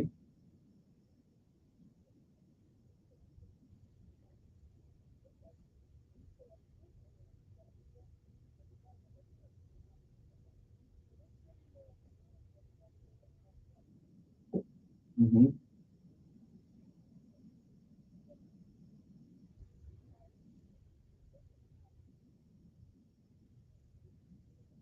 Mm-hmm.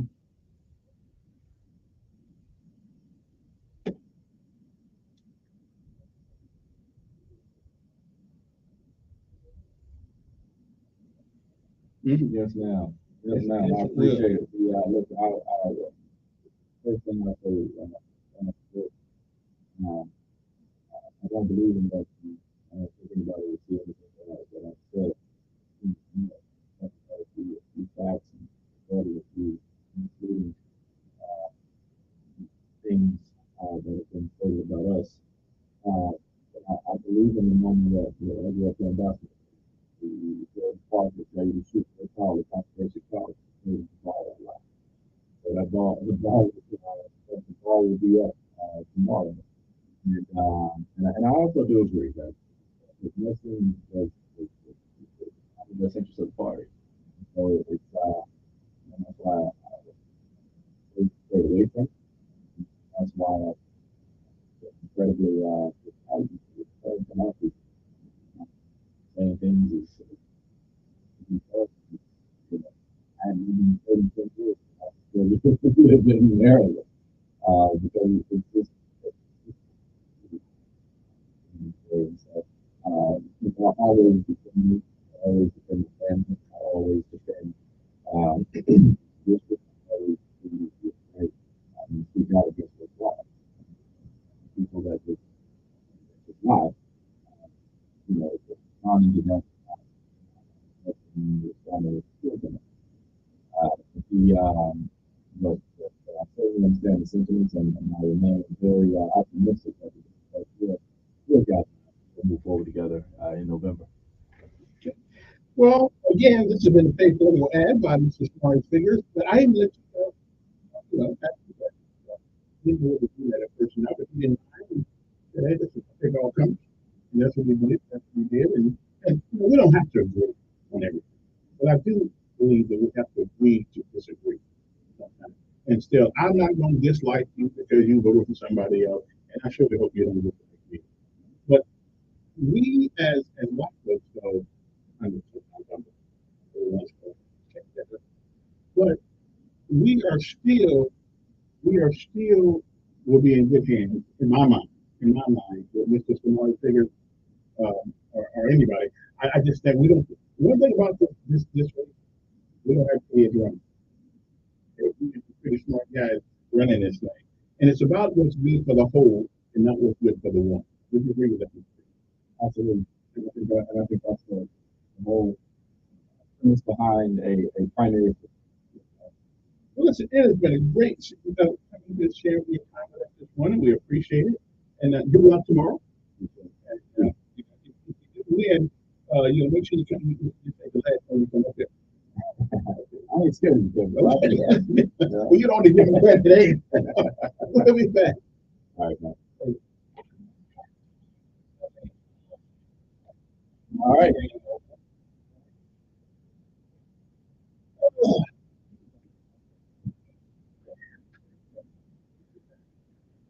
I appreciate you. And since I gave y'all an extra time, that'll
inside the courthouse as he continues to cover the case and is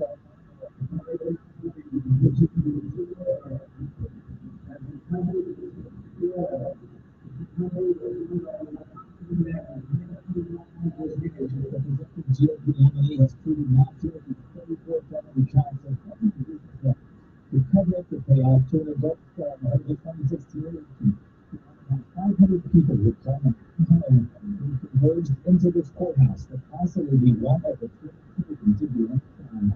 I'm not fighting. I'm not committed. Never know. He was every other day. The trial could take a serious toll on the public confidence in CBS's Katrina Chuck and he has to do in trial. Every day that you there's also the issue of whether a conviction to turn the evidence. The FBI is now investigating the deadly Baltimore Bridge collapse. This morning, federal news reported that the disaster.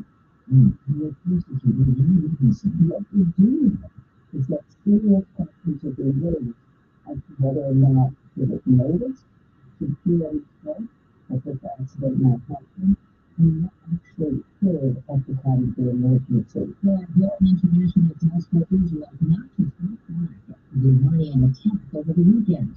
National Security Officer John Kirby to the reason for President doesn't want to lie or war news and everything he's been doing since October 7th between his office and of course not looking for a war with Iran. Business analysts like CBS's Jeff Spencer's tension between those Iran and Iran could lead to higher oil prices.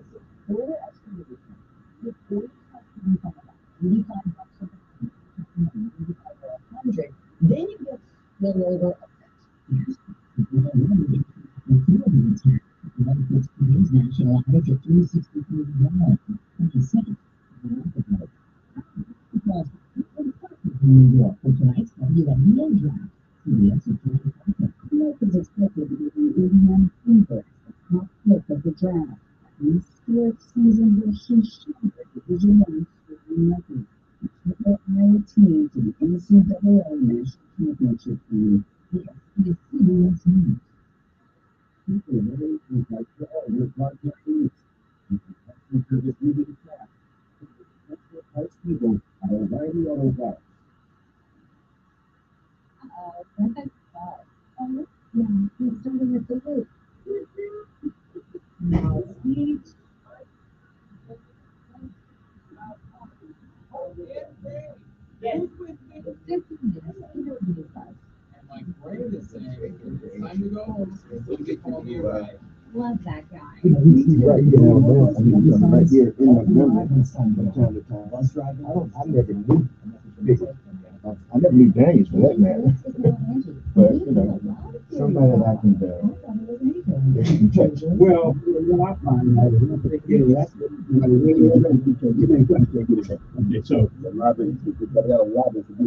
unless you live right next door to you, and rarely you see them then.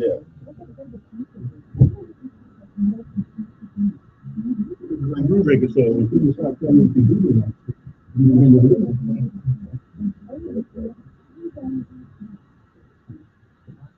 oh, you want a cup of water? Phone in the chair. No, I'm good. To take the green jacket for the second time in 3 years. I can't put any words in it means to let us try it again. I really think that in the word for it's like that's in 3 years. Shoot.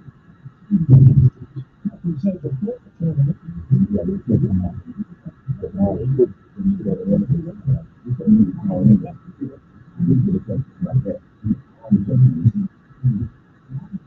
I definitely I'm not gonna think that.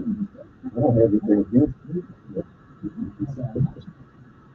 But I will. A lot of people ask me if I would support Daniel. I said, yeah, you know, he's not like somebody that's maybe messed up. That's what you should consider.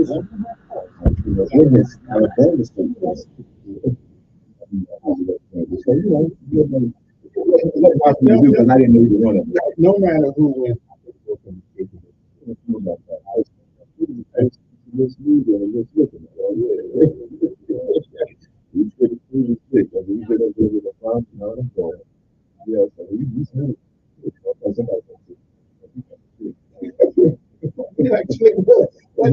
But you know what? If he comes on argumentative, aggressive, we're going to complain about that. But we don't need anybody like that that go up there in the White House. If he comes on smooth, hey, answer the question. No fight, no fight. So we don't know what we want.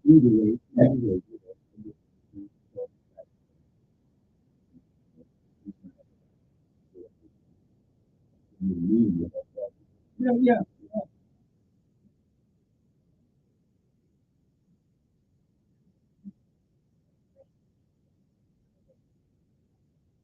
I said,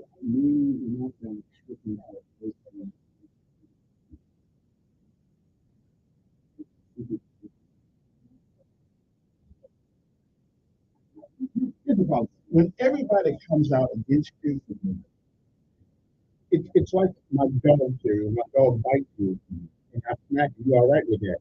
But every time you see me, I'm smacking my dog that bite me 2 years ago. Well, now you're on the dog side. So aggression is good, but if I keep punishing for every time you see me, you know, you keep beating up on that. Not that.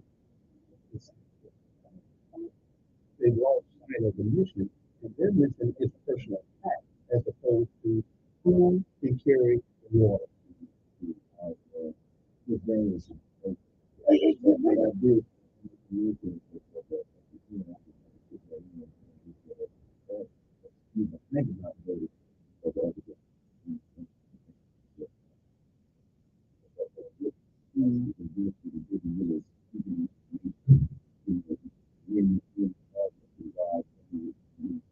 Again,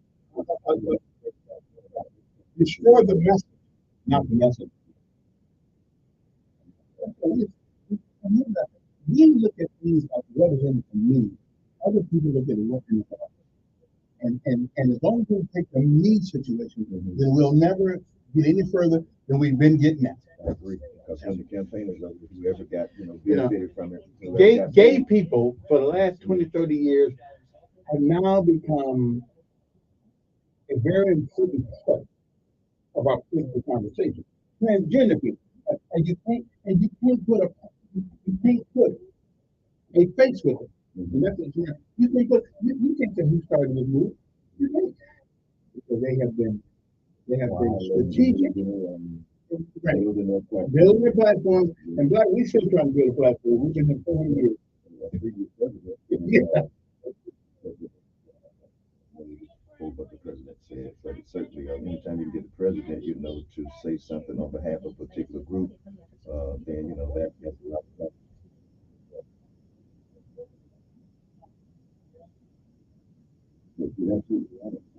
Slow and steady. That's right. Slow, like a drip of water. Sooner or later, when the water starts dripping, what is it? Everybody goes through that dripping water, and all of a sudden, the water is dripping. You become used. What are we talking about? You wanted to come and talk about Medical Monday. You said you were going to set aside some time. It's going to be Medical Monday. Right on, bro. After all the mania, after getting past Mania Monday. Yeah.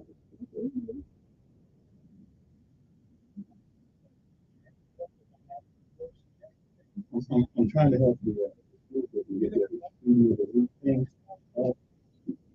They do it. All the schools have an opportunity to send their students to their school and advertise it.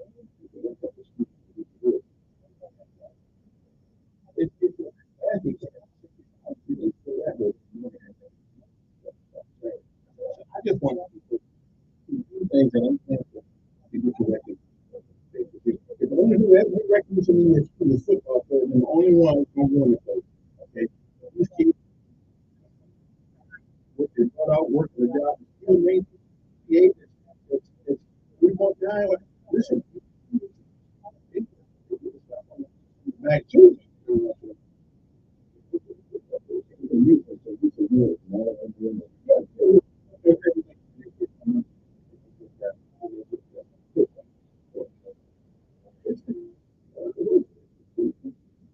Good morning. Hope everybody, hey, don't forget Student of the Week this week. Go to Montgomery Advertiser.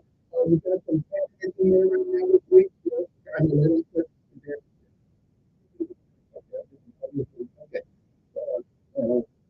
Good morning, everybody. Hope today finds everybody. Well, I guess which one is ready for bringing my guest in the guest. I got a guest, Mr. Commissioner Isaiah Sankey, who is also a nurse practitioner. So we're talking about the medical thing. We learned it. And not that's always important. And so we just encourage the people to appreciate the commission has done that. Okay, good morning. Who's this? That's you. I'm sorry.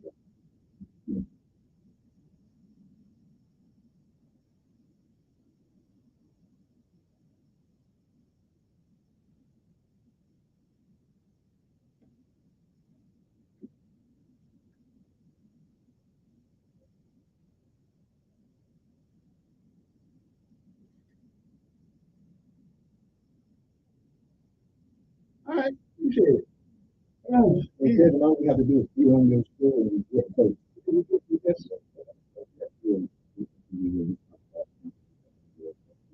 Right. Now you running for if your election tomorrow, November, because you didn't have to. You didn't have to come. Okay, so he lost already. Yeah, it don't really make a difference. You don't vote in the you like saying it. I'm just not telling you nobody votes. Yeah, not that much. You're only out of it. Move that. Anyway, so you are actually a nurse practitioner also. Certified family nurse practitioner, been at this for over 30 years. Right. So if anybody get it, it's called Medical Monday. I know we get enough politics starting in the morning. But if you want to come ask us some questions, and the one thing I have to ask for is I take this diabetes medicine.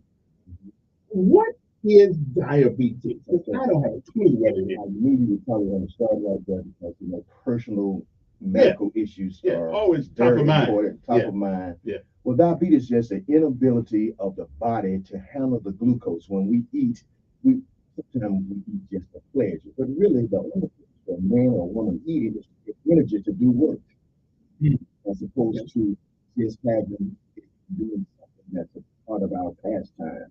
Eating is a favorite pastime. That's why a lot of us are really weak, we're unhealthy. And so forth. But the whole purpose of because the body is a machine, so you eat so that the body can have energy to work. So when you eat the food, the body breaks it down into glucose. Glucose is the form of energy that the body uses for all the functions, call it metabolic functioning. And so it's kind of like if you put gas in the gas tank, right, Kitty, where the only way for that engine to fire up and so forth is for the fuel tank gas out of fill the gas out of the tank and push it into the engine. Well, diabetes is like gas sitting in the tank and not going to it. And so when that gas is sits there, the body doesn't have the energy that it needs to do work. So when you eat the food, the body breaks it down into the form of energy called glucose. Well, what do we need? We need insulin. Insulin is like a fuel pump to get the glucose into the cells where it belongs. But in the case of diabetes, the blood sugar is high because the glucose is staying in the blood vessels. And this does no good at just like gas in the tank. It's not going to do good unless people properly. Okay? If you can use that analogy. And so your food is sitting there, it's broken down into your blood vessels. It's not going anywhere. So you're dizzy, you're lightheaded. You got blood sugars of 3, 4, 5, 600 and so forth. And then you're dizzy, you're delirious because you're not getting the glucose to the brain and to other parts of the body. And so what you need is something insulin for us. The body makes its own insulin. It comes from the pancreas. And insulin, the pancreas senses that you got this high level of glucose, so it pushes out insulin to get the glucose out of the blood into the cells. And that's what it should be doing. Some people have problems regulating the glucose with the cells or not functioning properly.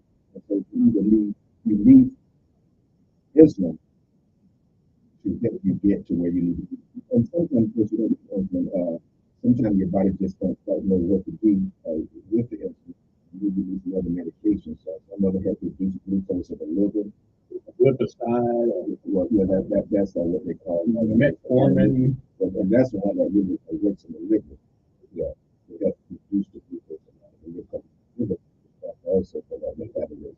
Yeah, and so if you walk around here pretty busy, a lot of people. But now, 10 years ago, you helped me find out that I had it. I didn't have no symptoms. Well, you did have some symptoms. You know, I said that you said, I'm not sure I got this. So that metallic taste was with the clue. That's good. That's good. I don't think I remember saying that. No, you said my eyes have different look to them. Yes, and you just look hard. I'm not that good. Yeah. I remember it's not telling you, and I know you said, man, this guy not better than that. Yeah, you did say that's good. And so remember when you check and you find out you need a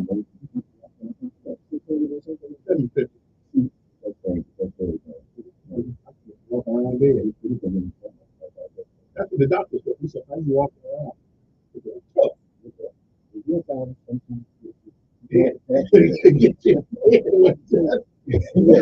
Good morning, who's this? Yes. Good morning, sir.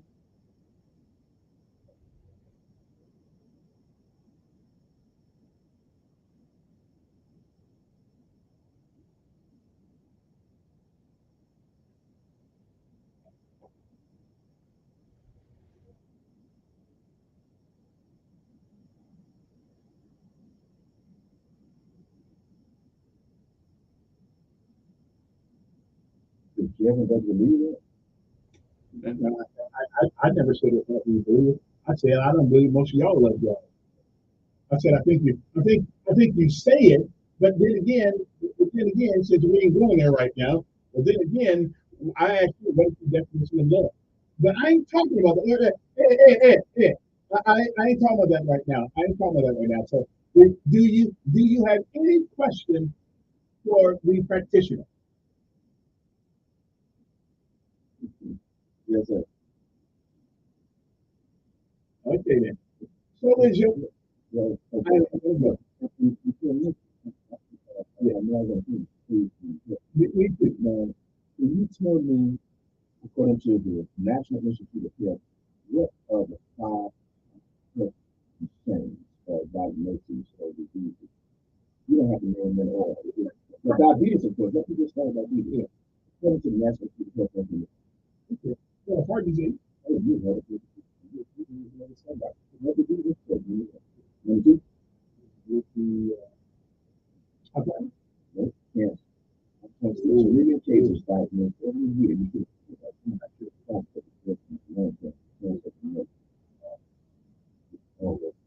is cancer real? Or do we misdiagnose things as cancer that are not?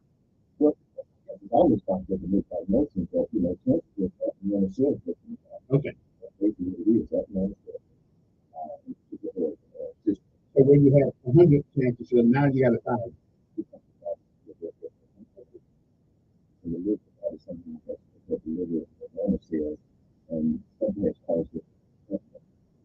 So this abnormal liver cells, the other health cells always coming over, the liberation of the cells. It's simple. With all the money we have to work with and the million of people, we can't do it. Let me see. Burgers on the horizon. You're right. You're easy. You need to other things that the body give it everything. Train the body to produce sugar to get rid of the cancer cells. Artificial intelligence.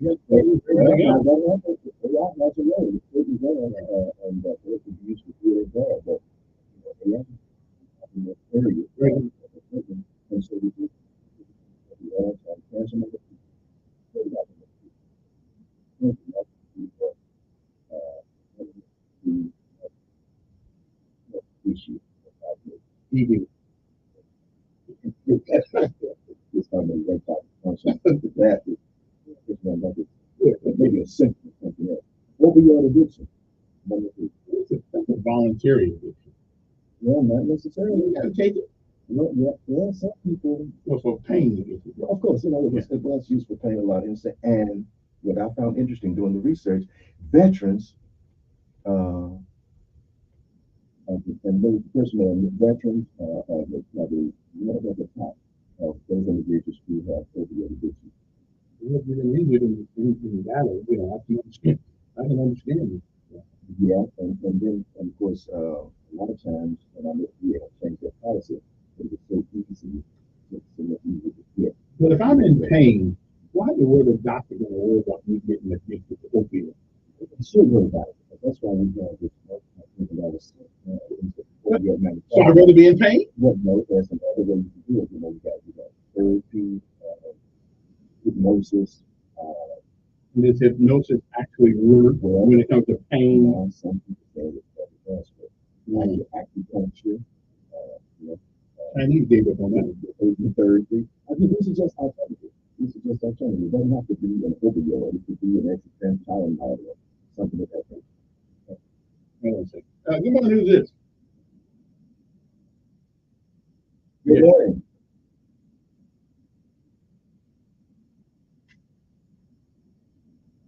Yes, ma'am.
Well, speaking of the gas tank first, we trained when I was in the military, and I never could get my mask on in the time allotted.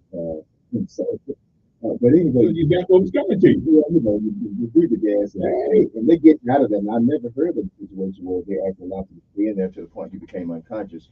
And that's you continue to raise with the VA in terms of whether or not that particular situation that caused that is compensable, a compensable condition. Now, we talk about alcohol. Alcohol is a drug, and it can lead to strokes, heart attack, and other problems, including problems with mental health, depression, etc. So, alcohol is a drug, and it can certainly, I suppose, well, I don't suppose, but it can certainly contribute to other problems.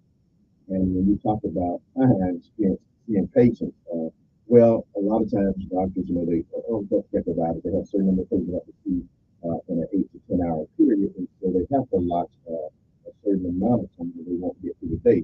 But I've been known for taking too much, so I did not fit in that category because I enjoy talking to patients. Sometimes you just don't do it. But for the most part, there's a certain number of patients you got to speak during the day, and you take the first thing first, and you can get some of the other stuff. And even just, make sure that you have an opportunity to really understand what the patient's primary concern is. And that's why you get first thing first. A lot of patients you get, sometimes you get them in and they really tell you 5 to 6 different things at one time, and you need to somehow get some type of follow-up list. Good morning on there. Morning.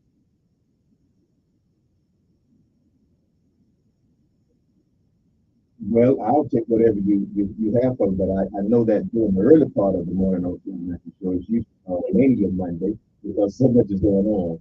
And so we got to take this last. Well, go ahead. You're in charge. Always the customer is always right. Initially, no. Why would I have so many stages?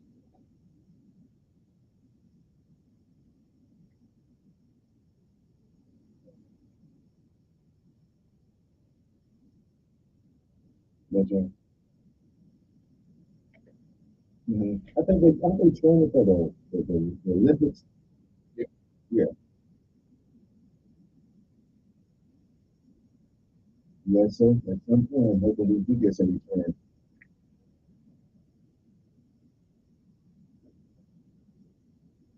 I'm not sure about that. It's not how to be honest. I haven't looked at. Yes, sir. Well, I'm a nurse practitioner. We did boards to become.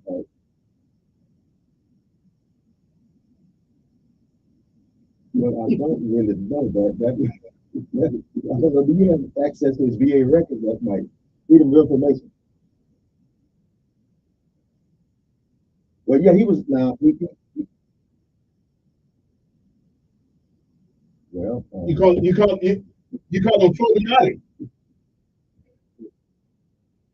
That's a psychosomatic type thing where people think they are sick and they're really not sick.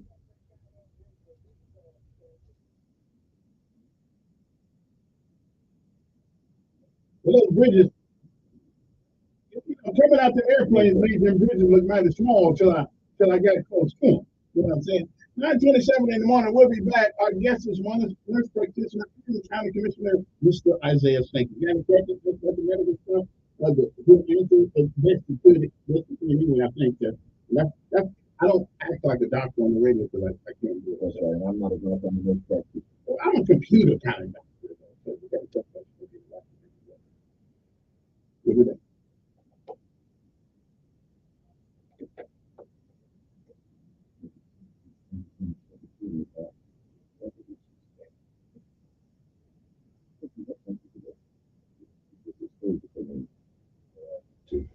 To vent. But yeah, man. So I hope you still just taking the glucophage or you get glipizide too. No, I'm just basically, I throw a glipizide in every once in a while, but I steadily take whatever the one they gave me. What is glipizide? I don't know what that is. Stop new glucose from forming in the liver. Oh, no, I take it every day for the time. But I'm trying to get off of all of it. I gotta stay out of fast food restaurants. Well, you know what the problem is? Sometimes, most of the time, it's what they call lifestyle modification. Yeah, I'm trying to diet. Get out of all that. Yes, sir.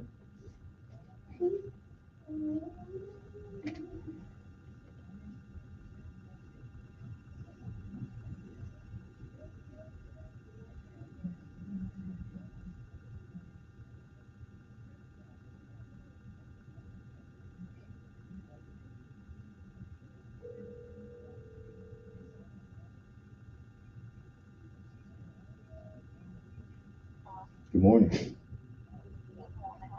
It's another beautiful day that the Lord has made.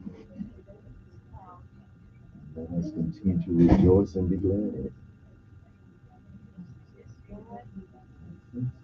What's going on this morning?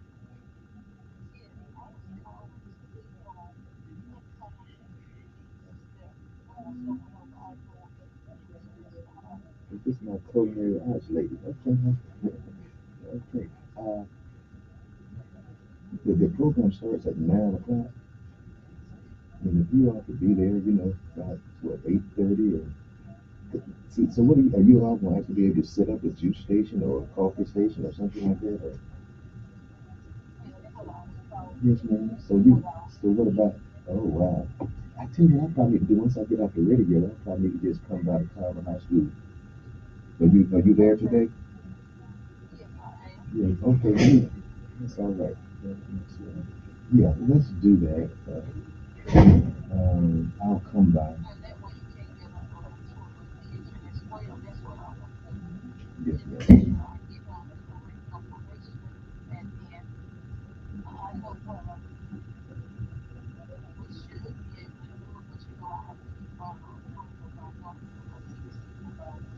Yes, ma'am. So and I appreciate you calling me too. That really, really makes a difference when you follow up like that. So hopefully, we'll have time to get it approved today, since it takes place on Thursday. And as soon as I get off the radio, I will run by the high school.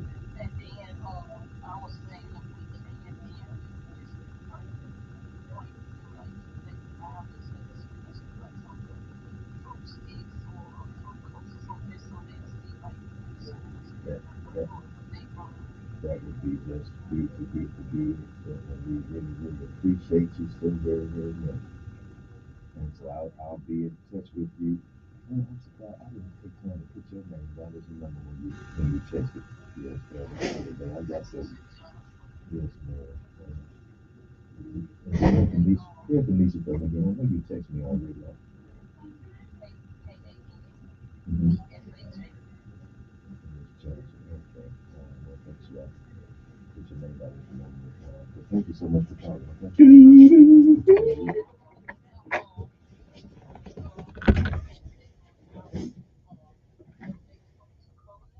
Yes, ma'am. I'm gonna try to get you $5,000 tomorrow when we meet. But yeah, I told you to call them other folks. You hadn't called the other commissioner yet? That's her. That's her. Yeah, don't make any difference. Call them anytime. That's what they're supposed to be taking it. The constituents' calls. So call her today. Call her today. All right. That'll be fine. Okay. All right. We'll talk to you soon in about an hour or so.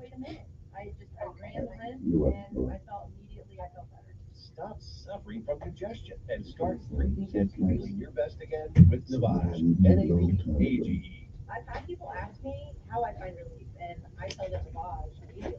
This thing is amazing. Navage is available at Navage.com or at Walmart, Walgreens, CVS, and Rite Aid. Telling it like it really is. That's the fact, Jack. It's the Dan Bongino Show, weekdays from 11 to 2 on News Radio 1440. And our numbers here are 860-1440. Want to give us a call? You got any medical issues or anything you want to ask the nurse practitioner? A nurse practitioner is like a doctor, but not quite. Well, No? actually, Are you like you a can nurse? say that if you want to simplify it. Yeah. But nurse practitioners have their own body of knowledge, the field of Okay. nursing, and so we are just advanced practice nurses. using the. So okay, they got the LPN, the RN, and then there's you. And then there's practitioners. Okay. If you have that level of education, but yeah, we're not trying to be doctors. We're Right, just right. advanced practice nurses. But you can actually do prescriptions, We and, write prescriptions and stuff like that. Make diagnoses, right? Make referrals and all of that stuff. Yeah. Okay. But now, is coming to a practitioner cheaper than going to a doctor? Well, see, practitioners, unless something's changed in the Alabama code, we're not allowed to practice independently outside of physician. Now, we don't have to be right there with the physician. The physician can be anywhere in Alabama, just have license in Alabama. We could be here in Montgomery, doing our own thing, seeing patients and so forth, making diagnoses. Which has to be covered by collaborative agreement okay. in the state of Alabama. Kind of like being a woman preacher. As long as you got a man over here, you get to go. You introduce a whole. I'm just saying. I'm not going to go down that road. Yeah, as long as you got a man headed, we'll accept you. Okay, that's you now. Yeah, I just said. Those are the opinions of Kevin Elkins. Yeah, and not necessarily those are Isaiah Sankey or anybody else. Not even those of Isaiah. Yeah, Sankey, yeah, because a lot of women ministry. Okay. Ministers do a great job. But let's talk about. I think one of the main things we talk about, because sometimes people are at home, Kelvin, and they having symptoms of a stroke, and they don't realize what's going on, and it's so important that you realize or recognize the symptoms of a stroke and get attention. So the sooner you get attention, the more likelihood of your surviving, without all the morbidities and so forth that's associated with it. Because a stroke can leave you paralyzed. You might not be able to talk. You're dependent upon other folks to bathe you, to feed you, to dress you. So it's so important to understand the symptoms of a stroke. And do you know that a stroke strike every 40 seconds in America? Stroke still strike on American once every 40 seconds. Somebody's had a stroke. Believe it or not, that's every 40 seconds in this country. Okay? Now, what's a TIA? TIA is transient, stands for transient ischemic attack, and that means you have a reduced blood supply to the brain. Well, it could be the heart as well, but the TIA is a transient ischemic attack, meaning you're not getting enough oxygen to the brain. Is that like a stroke? Well, mini. It's a mini. Could be a mini. Yeah. You could describe it as a mini stroke, just to keep things kind of simplified. Yeah. So that's what we are. So now, okay, let's go to the symptoms of stroke. We're talking about this type of stroke, but we're going to talk about intracranial hemorrhage, which is bleeding in the brain. Okay. Okay. That's 8 to 13% of all strokes, so-called intracranial hemorrhage. Okay. Mm-hmm. And these are just some statistics each year. The intracranial or intracerebral hemorrhage, I should have said intracerebral hemorrhage, that's bleeding in the brain, affects approximately 12 to 15 people per 100,000. Doesn't seem like a large number, but if you're one of those people, it's significant. Okay. Mm-hmm. And so let's talk about morbidity. More than 20,000 individuals each year in the United States die from bleeding of the brain, or what we call intracerebral hemorrhage. Okay. And it's interesting that in intracerebral hemorrhage, there's a 30-day mortality rate of about 44%. So usually in the first 30 days, about 40% of the people who have a stroke will die. That first 30 days is so important, so critical. Okay. So what do you do to ward off that, if you can, for that first 30 days? Are you in the hospital care, or do you sit at home? Or well, you should be, but those are the statistics. Probably even in the hospital, it could be where the stroke is so severe and it's disrupting some of the major brain functions that your chances of surviving are reduced. Okay. So, and I want to go down this list here. So, race, we know that African Americans is more prevalent in African American or people of Asian descent. Okay.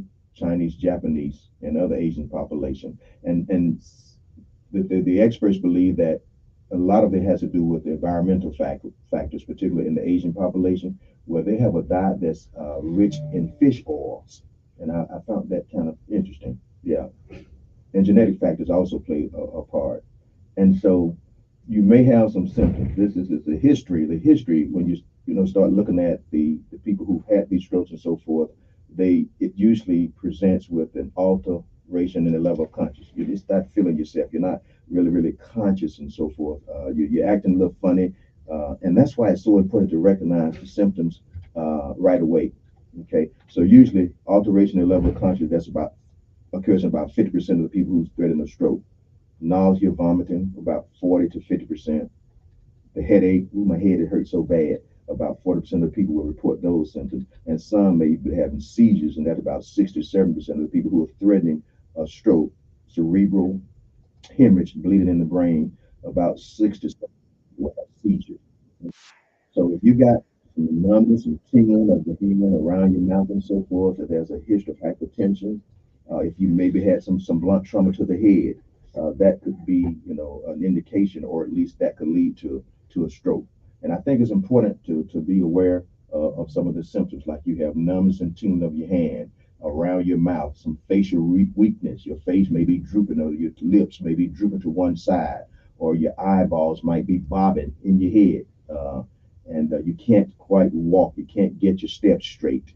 You're not responding like people, what's wrong with you, Kevin? What's wrong with you? And then you're looking at me, you're not saying anything, or you might be saying I'm all right, but you really don't know. And so it's important not to ignore those signs and symptoms, because you could be threatening a stroke. Okay.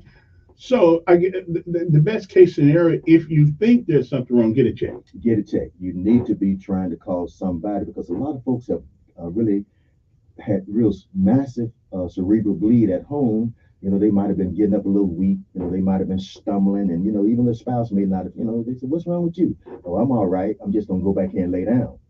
And then the next time you hear a thud, where they try to get up, now they hit the floor and they're unconscious. You call the ambulance, and when they get to the hospital and they do the CT scan of the brain or the MRI, you got a big cerebral bleed on the brain, and now they might make it, or they could be paralyzed for the rest of their lives, or have a long road to recovery. So don't ignore it. And I've seen people threatening strokes, and you can tell something is wrong, because they're not just themselves, but they're telling you everything's okay, and they're not responsible enough, to really know what's going on. They just don't know what's going on. So what about those medical alert things that you see on TV? Are they worth a dime?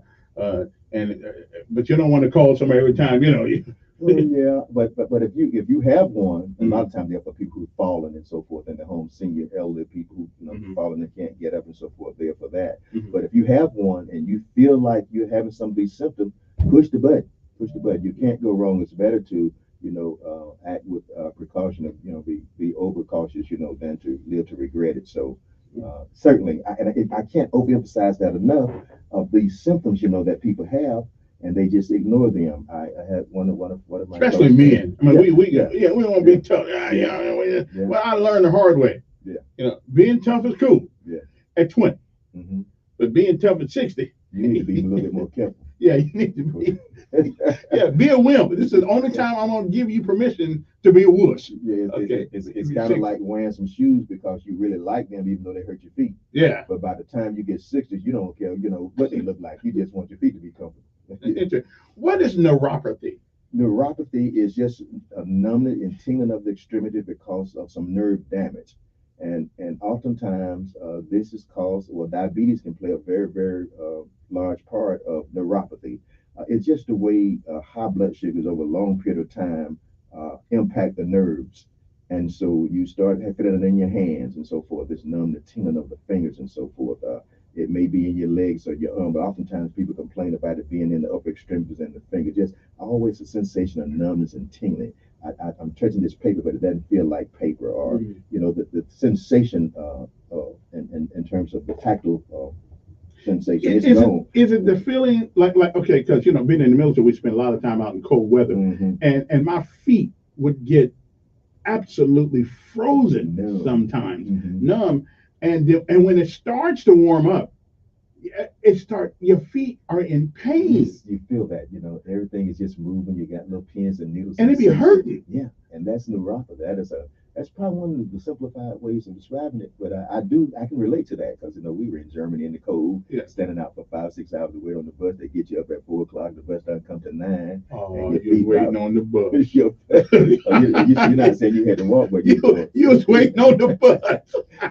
This was after we had graduated. We had our class A's on, and we were going from the company to the airport. Yeah. All right.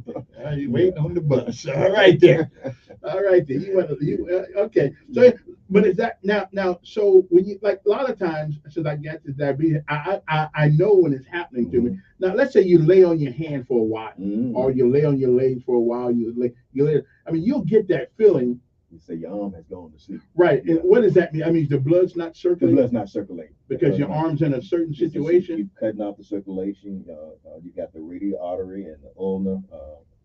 You don't give them that technical. Well, those are just blood vessels in your arm, and you just cut the circulation off, and then you jump up. You got to shake it. Right. You get the circulation going. So yeah, you just kind of lay it on it and compress the blood vessels that carry the blood to that particular part of the body. Okay. All right. Let's go back to phone. Good morning on there. See, I don't play the dozens in a long time. He said football. Must have been talking about you. I'm the brightest guy on the radio, so it couldn't have been me. Anyway, 860-14-4 is the number. Is Isaiah Sankey's with me? I mean, you can ask him a question from from his official job as county commissioner or a nurse practitioner. As a matter of fact, the one thing about the White Mart, I saw in the paper today that we're getting a little activity over there. The folks from Olympic, like Singleton had said, you know, I mean, this is just the first year, you know, and so I'm just give it a chance. It's nice to have somebody come to this town and don't want to see how bad black folks were treated back in the day. Okay, I mean that's tourism itself. You know, we're talking about the history of civil rights and lynching and the slave trade. Well, that's history. But again, we need some other options as well for economic development and so forth and tourist attraction. I'm hoping that it works. You know, because we got quite a bit of money tied into it. So I hope that we get a return on the investment. Yeah, okay. Let's go back to the phone. Good morning, on air.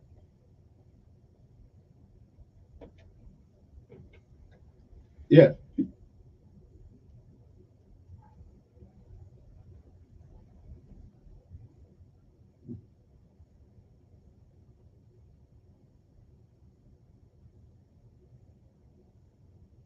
Right. No, that's not true. Yeah, that's not true.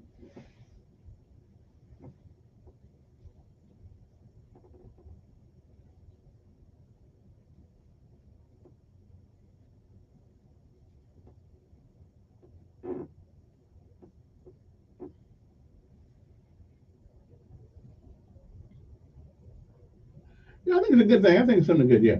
I get a brother at least an hour. Yeah, not every Monday, but every other Monday or something like that. Well, we appreciate your feedback. All right, appreciate it. Thank you, sir. It can't handle you every Monday. Good morning, on the air. Good morning, Ms. What the one that drives the red car? Okay. Oh, wait a minute. You drive that as well. That means you got another one too. Well, this is America, and upward mobility is what we look forward to. You know, depending on where we start at, and we did start with very humble beginnings. Yes.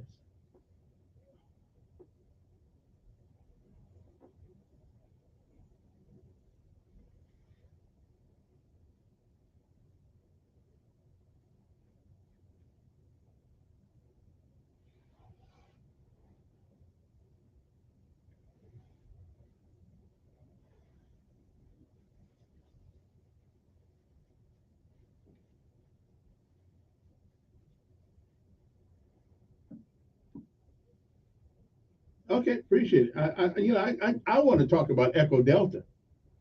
Well, I mean, we'll get that later on. Yeah, but Ms. Sank is right.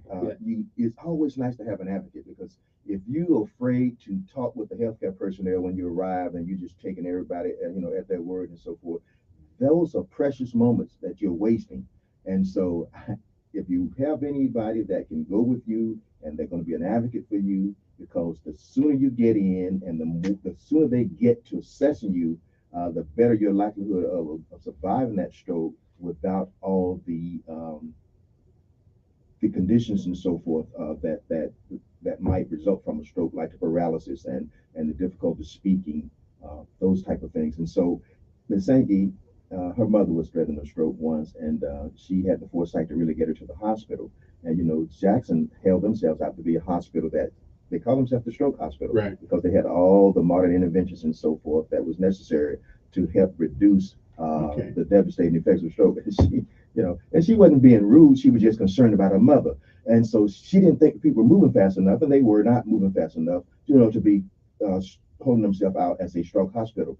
And she said, "You all call yourself a stroke hospital, and my mother's spreading a stroke, and you all are not doing anything." And everybody started jumping. Yeah. And her mother, after a couple, 2, 3 days, her mother left the hospital, everything intact, no impairment, no deficits, none of that nature. And it was all because she acted, in a responsible manner, and she got folks moving, doing what they should have been doing from the very beginning. Okay. Good morning, on air. Okay, but if I let you call back, I gotta let somebody else call back, and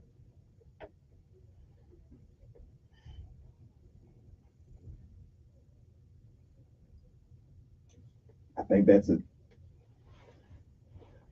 I'm not sure they should let you record. I don't know why they would be, opposed to you recording it, particularly if they were doing everything, with the guidelines. So